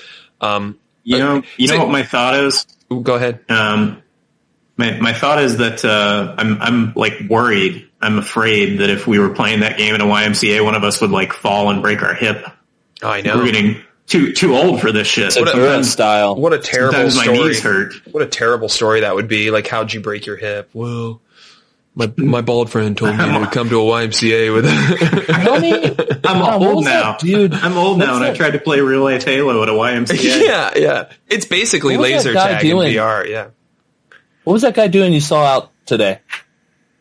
You and Zane. Oh yeah, I posted a video. So this was cool. We took a bike ride down to Ray Ray's today. We did 30 miles. It was a solid ride. Great weather. And when we got down to Ray Ray's, we ran into a couple YouTubers, and they were making a video where, and I've seen people experiment with this before, but basically they had a phone VR setup. So that's basically where you have like a device. You clip your phone into it, and that's your display. It's not great for like resolution reasons and stuff like that, field of view, but it does the job. It's stereoscopic, 2 different images per eye, and or 1 image per eye. But and then he had a rig set up. So picture a harness, like a backpack that you're wearing, and then some bars that kind of come out of the back and set a stereoscopic camera, probably like 3 feet directly behind you, so that you can walk around with that feed on your VR headset, and you're basically walking around and seeing a third person perspective of what you're doing. And this guy was like sitting at a table, and he was like trying to open his Coke. I saw that, yeah. And eat his Ray Rays. And I had to go over and talk to him because, of course, you know, I love geeking out about virtual reality. And I went over there, and they were great guys. They were really nice. Yeah, younger fellas in their 20s there, and they were telling me, you know, what they were up to. And yeah, we're going to go down High Street, and we're going to see how well he can control himself. And he said there was a slight delay, so it's kind of trippy, like from the feed to what the camera's picking up. That's got to be weird. Yeah, I think it would be trippy either way. Yeah, I think. And so and so that's what you're seeing. What you're seeing is a 3D version of your body from 3 or 4 feet behind your head and up too, right? Like it's, so it's super cool. I subscribe to, both of their channels, and they do kind of like family friendly. One of them is more of like a reaction video channel. And then, another one is, you know, more experimental, more engineering, driven. So, if you're interested, the channels are Ryan Trahan, if I'm even saying that right, Trahan, Trahan, Ryan, I don't know how to say that. That's one of them. And then, this fella here, Luis Weiss, so Louis Weissz. So were people lining up to try it, or how many people got to play with it? No one was sharing anything. It was just him doing his YouTube video. Him. Yeah, so he had his buddy with him with a really nice camera, and they were filming, you know, he was filming, getting different angles, and that video of him experimenting with this IRL third person perspective thing, which he told me would come out in like a week or so. But they were into VR also, so we geeked about VR a little bit, and it was cool. Kevin, I'll send you. Well, actually, I posted it on Reddit because I knew I would get a shitload of karma on the virtual reality subreddit. So I'll send you that link, and you can see what I'm talking about here. But it was cool. And then I showed Harley, my daughter, and she was freaking out. She was like, "You met a real YouTuber?" You know, because like to her, that's Brad Pitt. Yeah, I mean, you know, that's like a famous person. Both of their how many followers or whatever did they have? One of them has 500,000 followers, and one of them has like 250,000 followers. And all of their videos, one channel I think had a total of like 13 million views for all their videos. Okay. So they're doing it. I mean, they're definitely making money doing it. But it was really that's not like a lot of money though, right? If you're 20 and you probably still live at your parents' nice house, I mean, you're probably cleaning up. I don't know. Yeah, I don't know if that's like 30K or 50 or 200. I never know. Idea. I never know what the YouTube algorithms and stuff. I know it depends on ads, and I don't know. Gotta know what these kids are making. I know. more than me. I know that. I can say that, but that's kind of everybody makes more than me. But like your daughter didn't know who they were or anything. No. Okay. She wasn't familiar with the channels, but I went through a few of them. Like one of the first videos that I liked on that Luis Wees channel was well, first of all, he did a whole series of can you cook a chicken by slapping it, which he built a machine that would repeatedly slap a chicken. And it did increase the temperature of it. I thought that was cute. And then the one I liked was can Minecraft's wood pickaxe really break stone? And so he took different types of wood and had a real nice shop in the video, by the way, lots of tools, and built himself a wooden pickaxe and went out and found a bunch of different types of rocks and see if wood could break rock. Because if you've ever played Minecraft or a lot of different survival games, they often have you build wood tools before you get into, stone or metal. So, yeah, fun stuff, cool stuff. And then, I don't know, man, it was like a weird, like Matrix type day or whatever. So that happened. And then we were riding on the Alum Creek Trail back north, and there was this artist set up who was making a mural. And so like, I found those dudes' channels, and then I was like, oh yeah, crazy world, whatever. And then I flip over to Instagram just to see what's going on. And like a couple images down is an artist that I follow, and she's like, I'm out here on the Alum Creek Trail starting a mural. I'm like, I rode by that and I follow her. I don't even know how I follow her. I must have seen her art at some point and clicked follow. It was just weird. It was like having kind of a Inception day or something. So anything else going to connect while I'm sitting here taking a shit tonight? Is there going to be some other weird link, butterfly effect craziness that I didn't notice until too late? I don't know. Yeah. Kind of cool. What did you eat this morning? Nothing. I waited until lunch. I just had coffee. An edible was my breakfast. Yeah. There you go. That makes things a little more cosmic sometimes. It's the best part of waking up. I had a lot of fun on my ride today, Kev.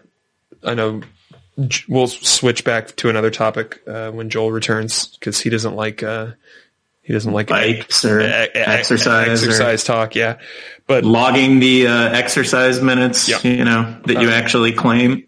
Yeah, but I mean, in general, riding the bike the last 3 weeks, I've just been like exceeding my goals, which feels great. And today I had it was me, Pedro, and Zane. And if you know anything about Pedro and Zane, they are complete opposite personalities. And so it was very fun to it was very fun to watch them have conversations and interact. And I just stayed out and I just watched those two interact. And it was so funny. Like, Pedro, we would pull up to an intersection and he'd be like, hey, from this point on, I pretty much just go on the road and we can run this red light. And Zane's like, not follow traffic laws. I mean, we if we're going to go on the road, we have to act like we're a car. And he's like, do we? You know what I mean? Like, it was just it was just so funny. Basically, give you a background. Pedro used to, tag buildings and shit. He's a little rougher, he's not white.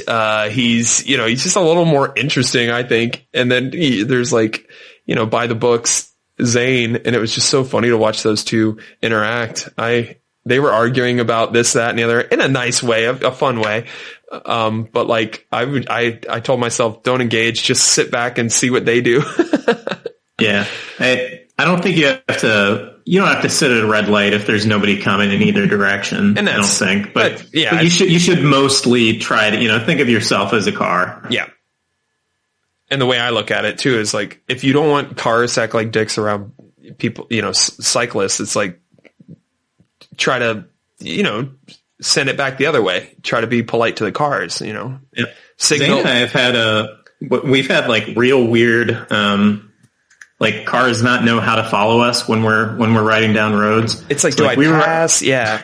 We were riding back to his house and it was like a two lane road. And we were all the way over to the right side with this, this car's like whatever coming up behind us. Yeah. But like they didn't know if they could pass or they were like trying to deliver a pizza or something. Yeah. And they just like followed us for, I don't know, half a mile. It's like, go ahead, your cars. This is a road. This is a full road. Yeah.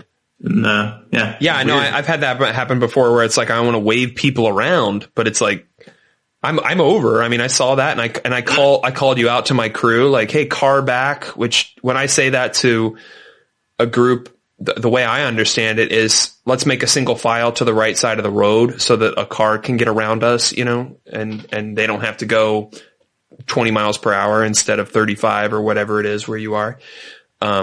So yeah, I know what you're talking about. It's like awkward at some point. It's like, do you want me to park my bike and get on the sidewalk and then you'll feel good about passing? Just go for it. Yeah. Had a big ride. Joel, I don't know if you're interested in this or not, but I did the Columbus, Ride the Sea bus sponsored by Yay Bikes. 67 miles. That was my biggest. Yeah, I heard about that. Yeah. That's awesome. Biggest ride ever. Felt great. Did it with, brother Jordan and his kind wife, Erica, and he kind of psyched me out a little bit. He made me think it was going to be a little more like, dude, we got to be careful. He does that. We got to be careful. No, I know. And the whole time I was like, I think I can Mickey Mantle Gene this thing. I think I could stay up till 3 the night before, rage, and still kick its ass. I didn't do that. I got good sleep that night and carb loaded and all that stuff. And, it was a success. Had a lot of fun. The family came, the girls came, and they made signs and cheered me on at lunch. I thought that was the most wholesome, cutest shit I've ever seen in my life. And then, next Saturday, I got another, 62 mile that I signed up for. I had the option of 100. Why'd you change your mind? I don't know. I think Sally? I know. All right. I think I have time. I think I can, I don't need to go from my longest ride to my next longest ride. I think I can hang out in that 60 mile. Isn't that life though, bruh? Zone. Yeah, it's true.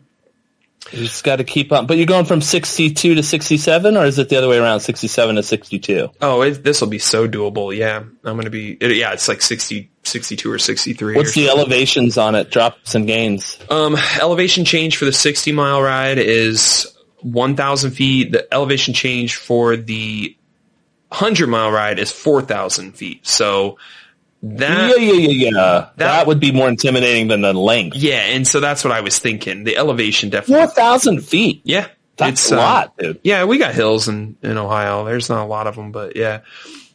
So yeah, I think that's why I lean towards the 60. And I asked wife, and she was like, "I don't care." And I was like, "Okay, well, I'm registering." It was like $30, and I get lunch and a bag of goodies, and yeah. This one's 4,000 feet. No, the 100 mile option is 4,000 feet. Kevin, you still have time to register, by the way. Yeah, I'm a like real maybe. I might actually do this. If it's so fun. If I get my homework done by then maybe I'll go. Priorities, I like it. I'll kill myself on a bike for the day. We take it slow. Kevin's concern was like how clustered, like how many riders are around us, and a good concern. It's not. I mean, there's a couple hundred riders, and people leave at different times because of COVID. It's not a race. It's just a bike club ride. So it's like, you have space. I mean, pacing is my big challenge on long rides like that, and so I always lean towards just go slower, you know what I mean? And let people go around. I just figure, if you do take it easy, it's going to take you like 5 hours probably. And, for the rest of the day, like, I think I would feel good, but I don't think I would be, if I had to get anything done, I, probably wouldn't want to do that and then expect myself to finish it. No, you're going to go get a giant meal. You're going to drink some beers. A big thick beer. High-five strangers. Yep. You'll definitely take a nap. You'll eat an edible. That'll make your muscles feel good. I ate edibles during my whole 60 mile ride and I was having a great time. And then when I got home, I still was able to put some kids to bed and read some stories and kind of be a part of the mix. It wasn't total wipeout like I thought it would be. My butt was sore. That was the only thing. Yeah. Yeah. Well, congratulations. No, I just think it's super cool. I'm not being facetious. No, and I don't think it's a flex either. It's just something that's like, I'm going to start getting into these now. Like, people are when the world ends, spirits it's going to be bikes and horses, man. Yeah, that's true. A year ago, if you told me to go do a 60-mile ride, I'd be like, I don't know. That's a lot. That's a lot of miles. Did you see the, I put a reservation down payment down on one of those pedal-y e-bikes. Oh, cool. So you don't have to work as hard when you exercise? That's cool. That's exactly it. So you can get outdoor cycle workouts? Mm. Yeah, I'd turn it on. They need to have an e-bike cycle workout. Oh, they'll probably add it. When that makes sense. Those things go? How much do you end up like actually pedaling versus? Depends. What's the top speed on those? 28 miles per hour is the top. Okay. It's hard to find one that goes over 30 because of different state laws and whatnot. Yeah. It has to still be classified as a bike. Otherwise, you can't use bike paths, which makes sense. Yeah. I rode one out in Colorado, and I was very happy to use the pedal assist going uphill. Because and I've heard it described as you're already getting help going uphill with your gears. This is just replacing that help. So it's using its own internal gear system, but it's using power to offset the work. I don't know that, yes, mechanical advantage, the gears are helping you, but the thing I like about a bike is that no matter the elevation change, no matter the distance, a human on a bike going from one point to another is like, you did that. You did all the pedaling in between, you know what I mean? Yeah. When I was riding... Low gravity, momentum. Yeah, when I was riding the electric bike out in Colorado, I was just experimenting with it, and I did, I think 12 miles or something kind of on the smaller side. And what you notice is the weight of the bike with these big honking tires. And I don't know how heavy the batteries are, but yeah, the batteries are heavy. And I want to say Kim's bike is like 75 pounds. It's a very strange sensation to like have the bike. It feels like it's pulling you, which is I've never had that on a bike. I mean, I don't ride a motorcycle or anything. So, that's how my car feels. Yeah. It feels like you feel it in your belly. It's like, oh, I'm behind a few milliseconds there, and this thing's trying to get somewhere. Yeah. But like I said, with the route that I took, I would have absolutely been walking my bike had it not been for that pedal assist. Like some of these grades going up hills were like, I was cracking up because I was like, there's no way. Like I would be totally walking my bike up this hill. Little different than Ohio out there. Guys, I went to a horror festival. Prostitution fest. Oh, a horror festival? No, just kidding. I didn't know they did that anymore. A horror film because festival. of COVID, You got me excited for the horror festival. All right. It was at a hotel, too. Okay. No, it was interesting. It wasn't, John, when I was on the phone with you, I was like, oh, here we go. It's going to be this type of people. But it wasn't like that at all. Yeah. It was like did the furries, a lot of people that we would have probably hung out with. Did the furries turn out? There was like one furry, but I think he was going for like a Willy's Wonderland kind of look. Maybe a Five Nights at Freddy's or something. Yeah, that whole thing. Okay. It looked like a fox kind of deal. Okay. There was a Glenda zombie, like from Wizard of Oz, which I thought was pretty cool. She was like covered in blood. Yeah, that's a cool idea. Yeah, there was a few Freddy Kruegers. I feel like that's an easy, like, safe cosplay. Kevin did Freddy Krueger and had his cutout at a baseball game, I think, right? As Freddy Krueger. True. Did the entire COVID season. Hell yeah. That's amazing. No, I met some artists. So John, I don't know if you remember the Creep Show episode where it's a cartoon and the guy is on a desert island and he realizes the only way to stay alive is to start slowly eating parts of his own body. I did watch that one. Yeah. I met that artist. Oh, cool. Which was cool. And I had a Creep Show shirt on and he was like, I worked on that picture. That's awesome. He got in your line. He got in your line. No, I got in his line. Oh, okay. It just seems like he was excited to see John, you. listen, there was nobody at any of the tables, so I had like chill? long, I can't imagine conversations with everybody. Oh, great. I love that. It was pretty fun. I met a guy, and this is a connection for you, and Zane possibly, but he sculpts in VR Dungeons and Dragons figurines. Oh, that's huge. There's a big market for that. Warhammer 40K is the other one too. They make and the figurines. Pathfinder, I want to say, is another one. Okay. But he was saying that they're trying to create a coalition where you can work as a contractor for them, and if they want to buy your sculpture, then all you're selling is a file, and then you get a cut of the sales. Sell that OBJ. I thought that was cool. Sell the OBJ, get the USD. I'm into it. It's all in resin too, so it's super high detailed printing. Yeah. Like they had xenomorphs that were like this big, couple inches, and you could see every individual spike on their back. And cool. The resin 3D printers compared to the filament ones are like there's no lines. Like that shit's not on there. And do you know how they work? It's kind of fascinating to me. Well, I know the rod. I know how the rod one works. Right. With the spindle. It heats the filament and it's like a reel of that shit. And it heats resin it in is lines. more. Do you know how that works? Like layer. It's like layer after layer after layer after layer, right? Well, so the way it works is there's a plate. It's all submerged in this chemical. And what it does is it from the bottom, it exposes it to UV light. And so it's light that hardens the the plastic that's in there, and then it just does that over and over, so you don't get those lines and everything. Wow, that's I didn't know about the UV light. That's cool. It's light that has a chemical reaction. I was like, listen, I was like, my brother, we had this idea once that we were going to make He-Man style action figures for people's gamer tags. Fuck yeah! And he was like, that's a fucking great idea. Yeah. And I was like, I know, because all you have to do is the heads. And he goes, that's exactly what I was thinking. And he gave me his business card. So offline, we got to talk because you could legit like start creating stuff for this guy. Well, and he'll sell it for you and distribute it for you. And what's cool too, if you're into 3D printing, is a lot of these 3D modeling programs, they come default with like a bunch of ball and socket joints, so that like, okay, you all you would have to use is like kit bashing. You would use some of their parts to, make a shoulder click into a torso or something like that. So it's super doable. So that was a good time. And then I met the coolest station of all. It's this, and she. I'm losing him. She puts them onto like. Hold on, I got you. Can you hear me? I can, but start over. I heard she, and then what does she do? What does this lady do?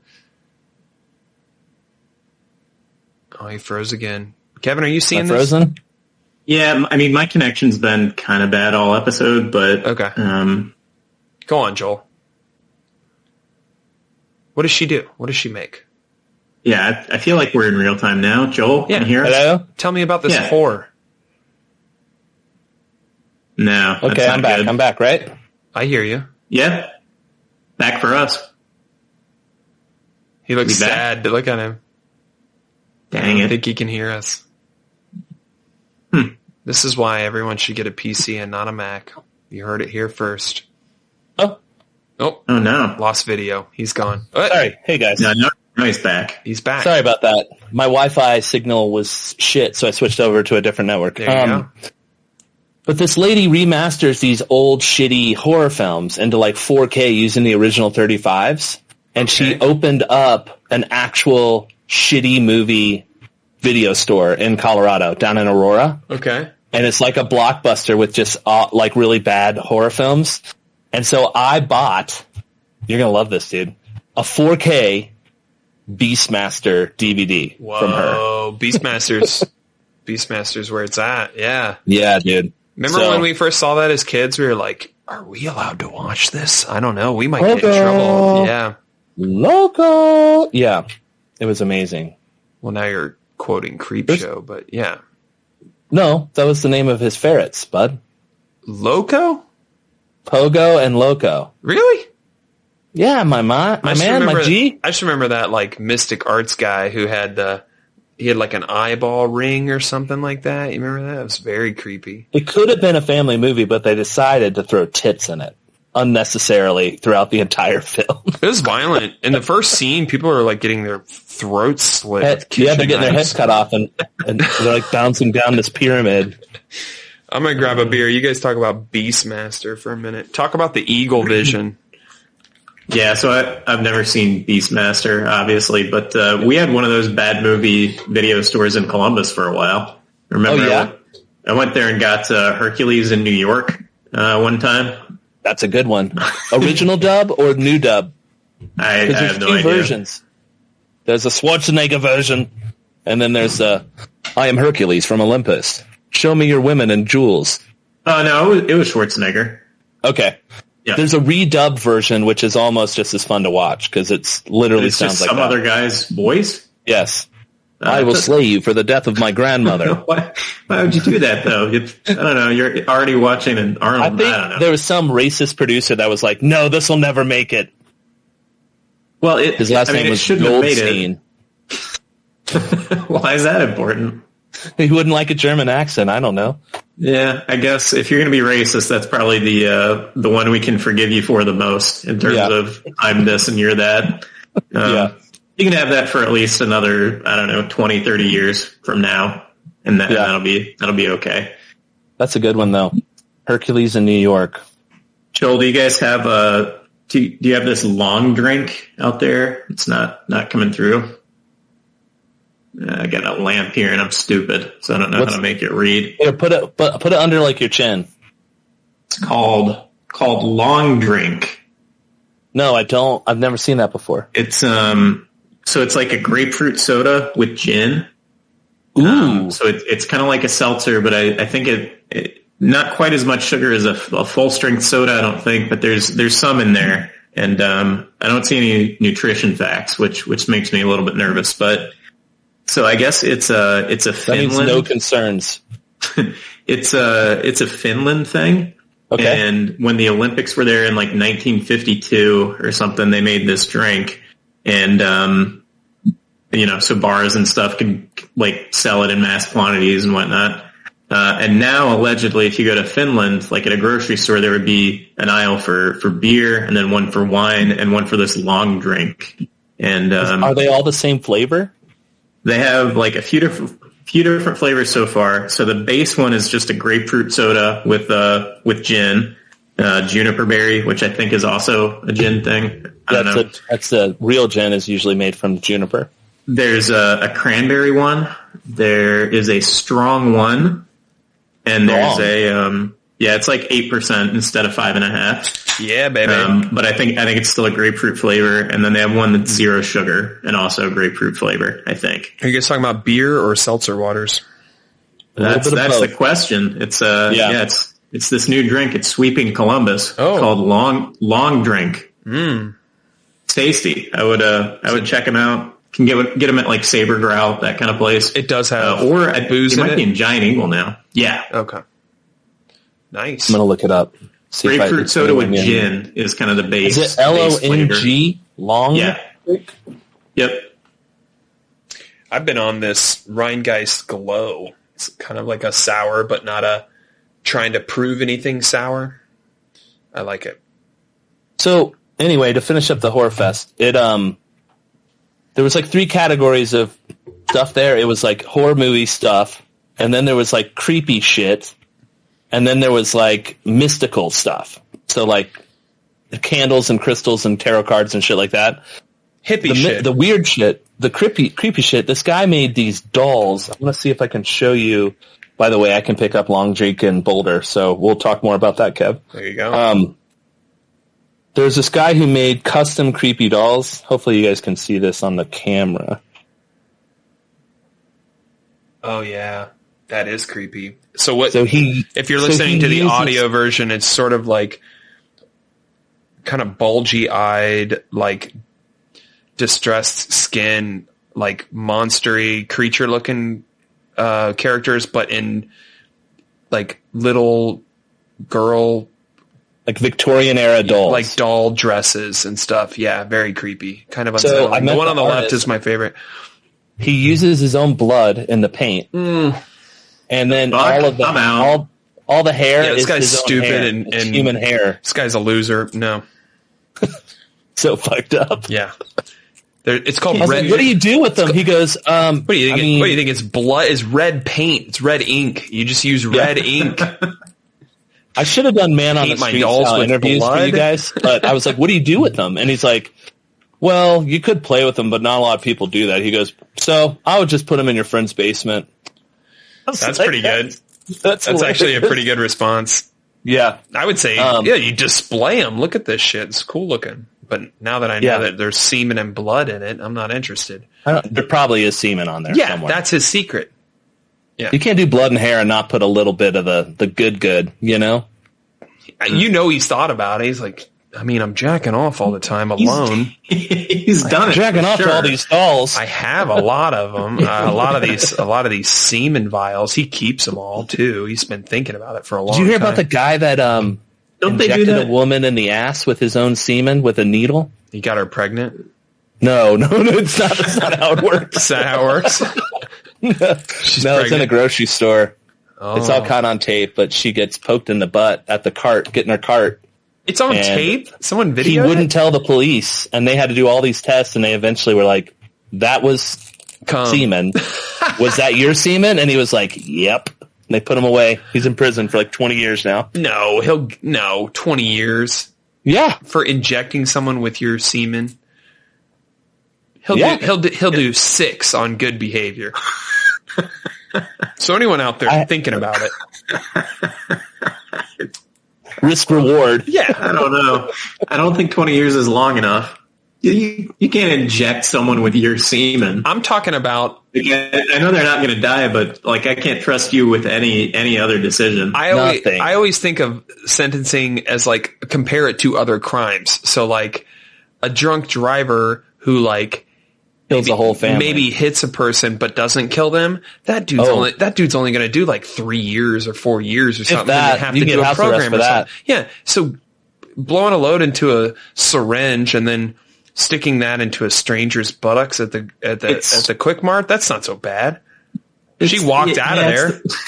Well, think about it psychologically. A stranger with a part of his whole I think kick was them freaking out about not knowing what was in the syringe. That was like part of his kick. So he waited as long as possible before he had to like agree to what it was. So it could have been AIDS, it could have been bubonic plague, it could have been anthrax, who knows? It could have been COVID. I'm thinking of like it's like Dennis Reynolds from It's Always Sunny or something. He's like, so did you get off? I got off. Yeah. You guys didn't get off during that? And you remember when he does like the identity swap or whatever? You guys, never mind. So that's what gets him off. That's his thing. He likes to inject people with mystery fluids. He sounds like a jerk. I mean, it's not anybody I want to have tea with, but it was like our dad's age too. What does that mean? He was an old guy? I'm just saying, just to give you some context. Well, don't bring Dad into it, because now I'm picturing Dad doing that kind of stuff. Dad's been baby drips for a while. Aw. Go ahead, Kev. So, thank you. I would rather, like, if somebody stabbed another person in the leg, like, I think they should do more time than a drunk driver who hit and even killed someone, I would say.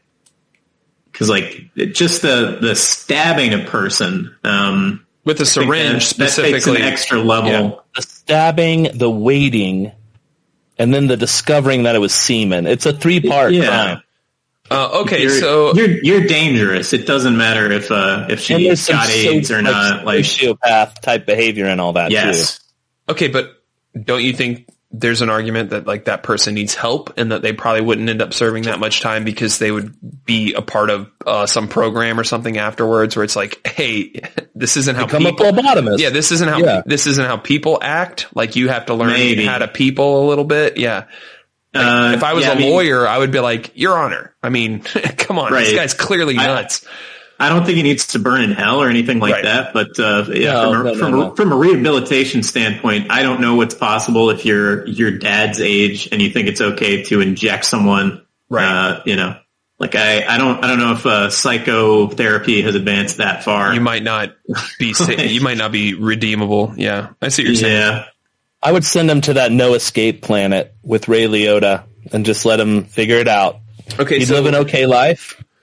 So do you guys never remember? coming home. Do you remember like the urban legend, or maybe it was real, but like people were putting like AIDS needles In theater seats. in movie theater seats, and like people were sitting Gas down pumps. and getting AIDS.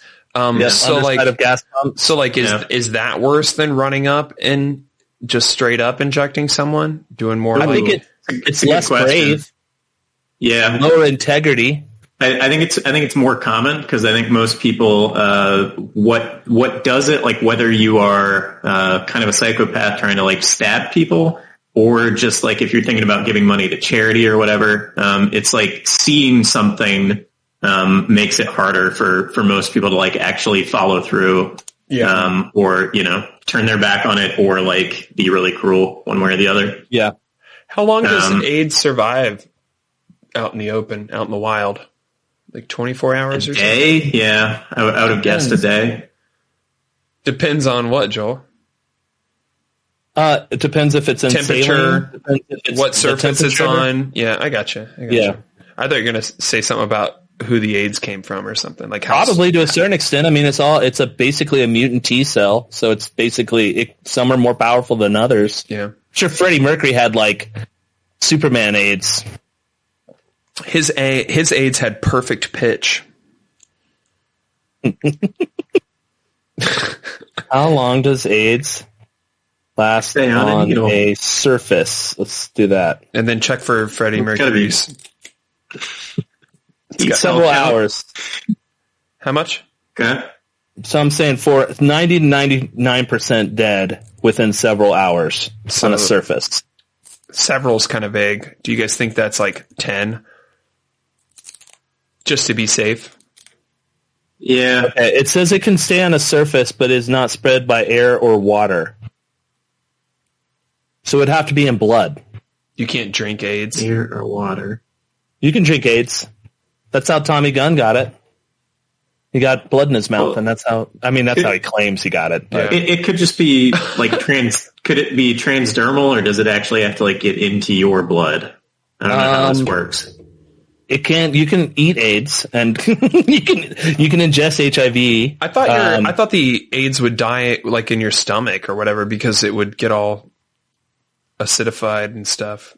Yeah, but if you eat blood, blood's like magic, so you could get it if you ate blood. Do you guys ever do this thing where you like take a pee and then drink water while you're doing it and pretend that it's like going right through you? Sure. Yeah. It's fun. Oh yeah, I've definitely done that. It's a fun thing to do.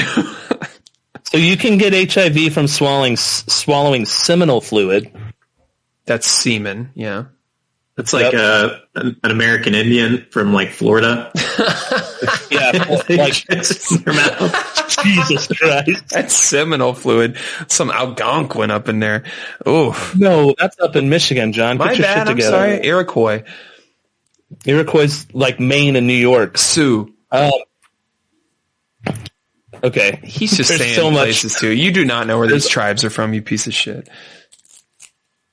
I just know the ones that maybe tribe located. if the college football mascots are like somewhat accurate, then I kind of know where those ones are. Okay. Ontario and upstate New York. Ontario, upstate New York.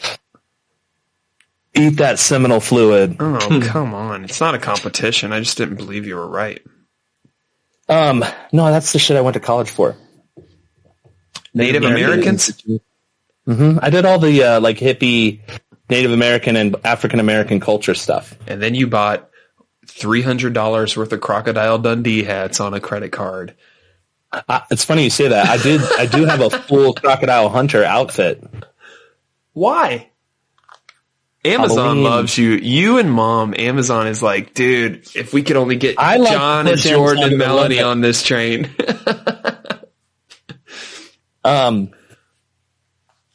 Yeah. So the guy poked a chick. He's going to jail.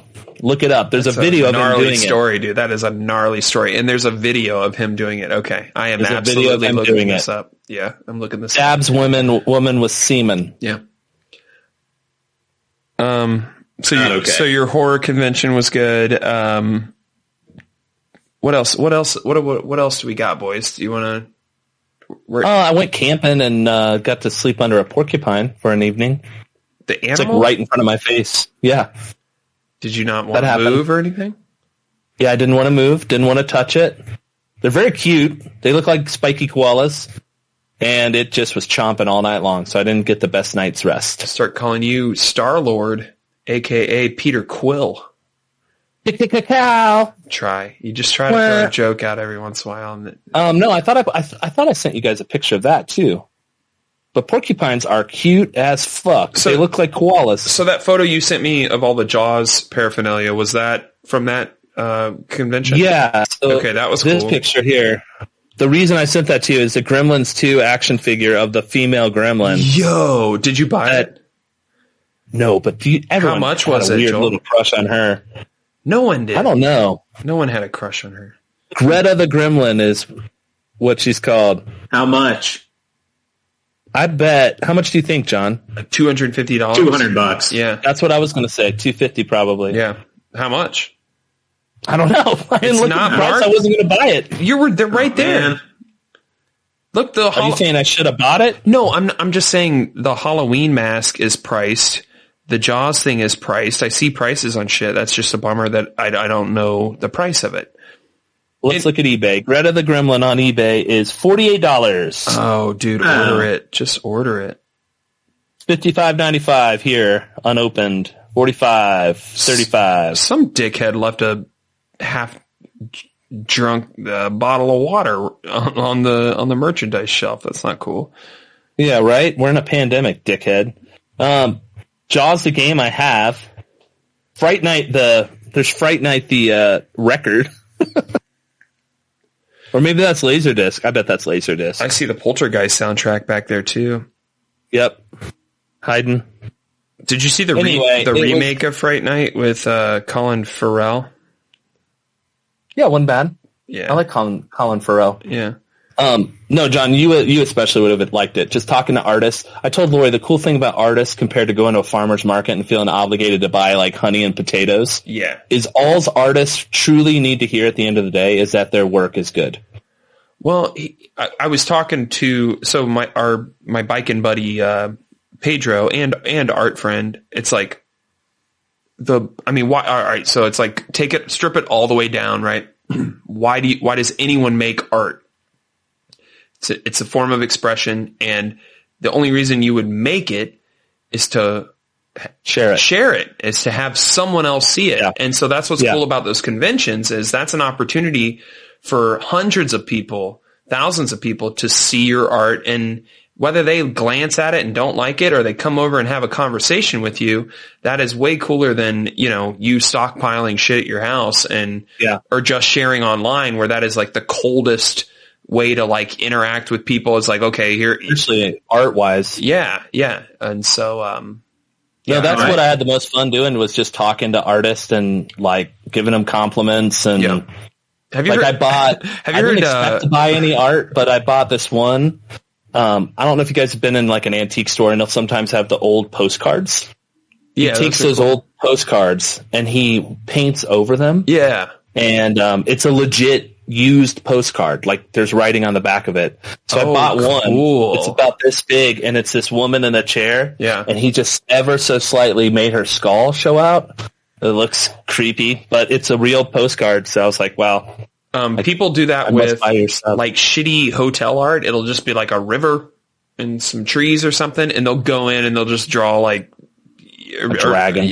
Dragon, or like some Pokemon characters playing in the water or something like that. Have you ever heard Kevin's theory on art, and that like there should be where did we land? It's like four mediums or something should exist. Yeah. So you get like music. That's it. Just music. Okay. Yep. Music. I think you get some kind of visual, like traditional medium, like a painter, or sculptor, or something like that. Okay. Well, those are two separate ones. Yeah. Well, we're gonna have to choose just one's 2D and one's 3D. Among the best. Yeah. Paintings have texture to them. Video games. Get the sponge out, right? I can't look around. Video games, yeah, that could be one. Film. So interactive. Sure. Whatever it is, I'm just saying we don't, we need like 10 artists, like globally, just figure out who's the best at it. And then they become in charge of that kind of art. Everyone else shut it down, go to work. Yep. Like kids in first grade aren't allowed to do that. The serious version of this argument, though, is about whether it makes sense to support local art. Because like local, yeah, because like it definitely makes sense. I think farmers and stuff like that, like those are things that have to exist for everyone. Sure. Like everybody needs to get food. Yeah. Yeah, so if you want to, support a local economy that way, I think that definitely makes sense. It's less clear to me that necessarily there's enough artists in your community that like we should make sure that it can be a job. Yeah, no, and listen, you don't know how many times I've seen a painting of a flower or a painting of a tree. I'm good to go on that shit. So I think we need to start the support local good art movement, right? Or good local art. Just support local good art. Yeah. Just support good art, maybe, because it's the internet and it's really easy to distribute. Well, here's my counter to that, because I agree with you to a certain extent. But then I would say, why support your local sports team? Entertainment value, I guess. Like, why does supporting the Cincinnati Bengals make any difference nowadays? Oh, I thought you were going to go different and choose like maybe like a minor league baseball team or something. No, minor league is that's a little more arguable. You know what I mean? The grand majority of those players are probably from that area for minor league, but for professional, I've always wondered why minor leagues. I mean, the minor leagues are professionals too. They're like they get paid. Yeah, they get paid. They get paid not a lot though, usually. But that's all part of the professional system that like reports up to a major league team. They serve as like tryouts for the majors. If you start crushing in the minors, guess what? You're going to get a call. Well, I get it. But my point is, why support a local team as opposed to your favorite team? I mean, you don't unless your local team becomes your favorite team. Which for most people, does. I think the majority of people are just like, I live here. This is who I root for. Yeah. Right? Am I wrong? Yeah. Kevin? No, that's it. Kevin's point is like, I live here. I should buy art from here. But to John's point, you can buy art from anywhere. So then you should watch professional sports from anywhere. Watch any team you want. Yeah, that's fine. I mean, I think for most people, like once you attach yourself to a team, you can, it doesn't really matter who you root for. I don't think like all that much. Yeah. So yeah, it would be weird to like go back and forth all the time, or you would be a weak person. A fair weather fan. If you had multiple if you were constantly, if you were like switching alliances, back and forth all the time. But, I don't know. I'm trying to think through whether that translates over to a local artist, because I don't feel obligated to go to a Clippers game or anything like that. Right. I am, it's there and I'll pay to do that, but with, I don't know, just being a curmudgeon. With local art, it's, well, I would say this with all art, that like, even if it's not something you like all styles of art, if executed in a skillful way, serves a purpose. So like, if I don't want to see a painting of, a tree and it's next to a stream, and that's the painting, some midday, whatever, like that's the painting. There's some lobby somewhere, some insurance company needs to fill a spot on the wall. I mean, so like, but you can make the wall worse though, right? Oh yeah. A lot of those things you could argue, like hotel art, maybe makes the wall worse, or it's at least not. I always check it out though. I get a kick out of it. Adding as much as like something else, like they could easily, fill that space with something else that would be more interesting. Sure. Yeah. But when you check into your hotel and you go to your room, you don't necessarily want to see something that makes you stop and think and blow your mind and cost, $10,000. Show me a wall. I'm not going to be confused if it's just a wall. Some people need things, man. They need an item up there. Maybe an empty wall to some people is like, I think a lot of that they couldn't art get a little watercolor painting in here. Consciously seen, but not necessarily appreciated. Mm-hmm. About like a newspaper article or something that happened in your town at your hotel or something. Like give me that before a picture of a tree. Yeah, a cool woman map found in water tank. A cool map of the local area with helpful information. Here's where bars are and stuff. If you want to go, busted a bulletin board. Just give me a bulletin board. Ooh, what if you went into a hotel room and art? What if you went into a hotel room and their whole thing was like detective walls, so they just had like the yarn up and like photographs and stuff. That'd be cool. That's a great idea. And you like, man, that's a choice. Stay there. Yeah, like that's a choice. Dude, what if your hotel room was an escape room and you didn't know it? It's an optional escape room. Fun, and there's like clues and a little mini mystery you can solve while you're in your hotel room. Yeah, and you can check out what's out and stuff. That's fun. And then there's a button if you want to do it, and you just push it, and the door. And you're like, all right, I'm in the escape room. We decided. You figure it out. You get $10 off at the restaurant. Mm-hmm. Or maybe they bring you up a piece of cake or something. Free shrimp job. Free shrimp cocktail. Something like that. Guys, this reminds me of Scare B&B was an idea I had where same thing. You on purpose rent a haunted place, but we make it more haunted while you're there. It's such a so we're like idea. Rattling shit. Whoa! No, because here's what happens. Here's what happens eventually, right? Like, there's an event or a concert or a game, Super Bowl or something like that, and all the regular Airbnbs. And this is your movie idea, right? This is a Larry David sketch, right? All the regular Airbnbs are sold out, and so you have to go with a Scare B&B, and you're like, we're not even into it. It's just all we can get. Bitch trying to wake me up all night long. Oh my God, I love it. Oh, that's a great idea, John. That's a movie. That's an independent film right there. Yeah, I would watch that. It's an actual killer stays at a Scare B&B. Yeah, normal family. Yeah, Ed Helms is in it or whatever. Yeah, Ed Helms is definitely in it. Yeah.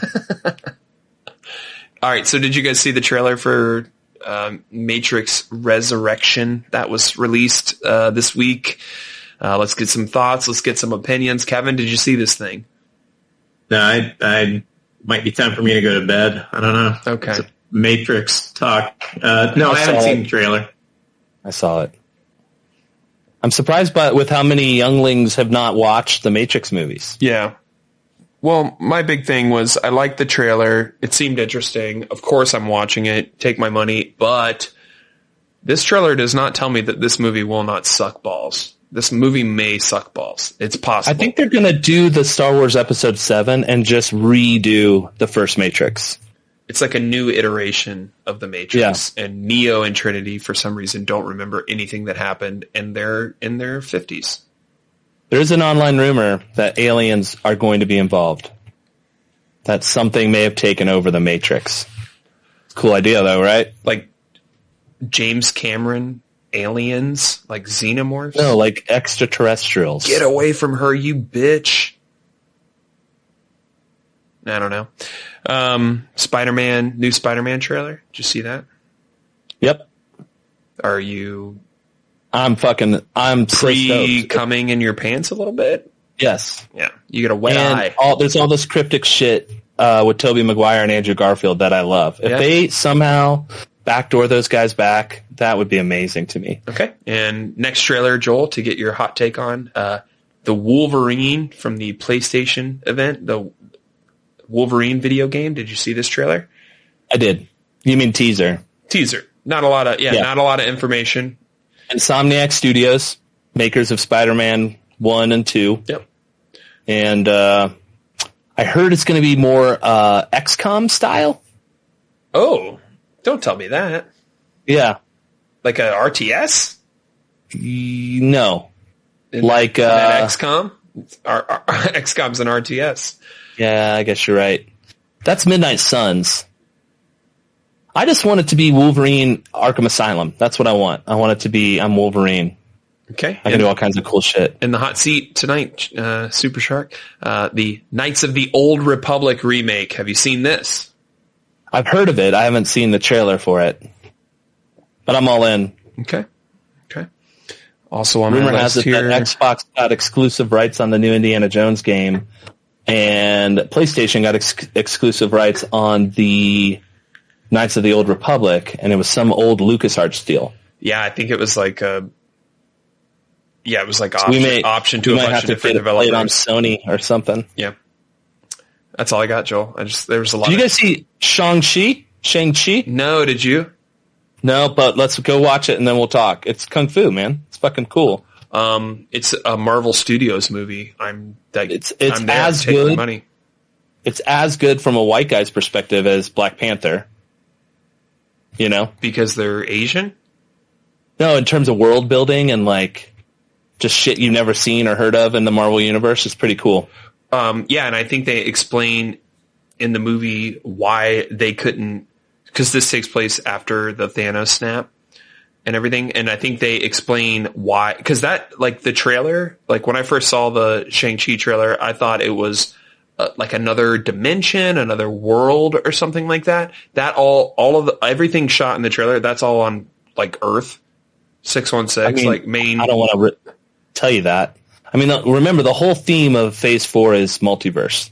I know, but they're going to give a reason in that movie why these Shang-Chi superheroes didn't engage or help with the whole, help out the Avengers with the whole Infinity War. And yes, it's like, oh shit, I lost I think it's going to tie into the Eternals more than Doctor Strange, honestly. Oh, that's what I was going to say is the Eternals and the Celestials. Those are going to start coming into play. Which the Watcher is, celestial. No, but they tease. It's like sort of like the gods of the universe or whatever. These ancient. Yeah, those are the Eternals. The in the movie Thor Ragnarok and or not Ragnarok, but dang it, Guardians of the Galaxy. The planet Nowhere is the skull of a celestial. You remember that planet and all that where the Collector lives and stuff? Yeah. I'm stoked. Lots of cool shit coming out. COVID's going strong. 9/11 happened. We hope you had a good time with us. This episode 192 podcast right now. Joel, thanks for hopping in and joining us, man. You're welcome. Me and Kevin, we were treading water. Probably doing fine. I think we were. But we were happy to have you come in and get a little geeky with us. So appreciate it, Kevin. As always, I love your face. You got a good looking face. Thanks for being here. And then I think that's it. Yeah, that's a pod. We'll try to do it, right, Kevin? Next week we'll try to have an episode. We'll try to get Joe on board. We'll try to get Lazy Carl on board. Yeah, I mean, when's the last time Carl's been on one? He's been working. He actually has proper excuses. And then, speaking of Carl, by the way, they have been playing a lot more. If you're interested in seeing Carl's band play here in Columbus, Ohio, it's nothing.bandcamp.com. Don't freak out, but there's a ghost behind you. Oh my God. Look, I'm squeezing her titty. She's lowering her body. Whoa. Everybody have a good, wherever you are, evening, morning. Seminal fluids. All right. Yeah. That's what the episode title needs to be. Yeah. We'll let our boy know. Yeah. Thanks for hanging out. Have a good rest of your night, morning, afternoon. Be kind to each other. Wave to your neighbors. Leave no trace. If you know anyone who's struggling with suicide, reach out. Try to deal with that. It's hashtag live life 365. We'll see you next week. PCRN. A podcast. Right now.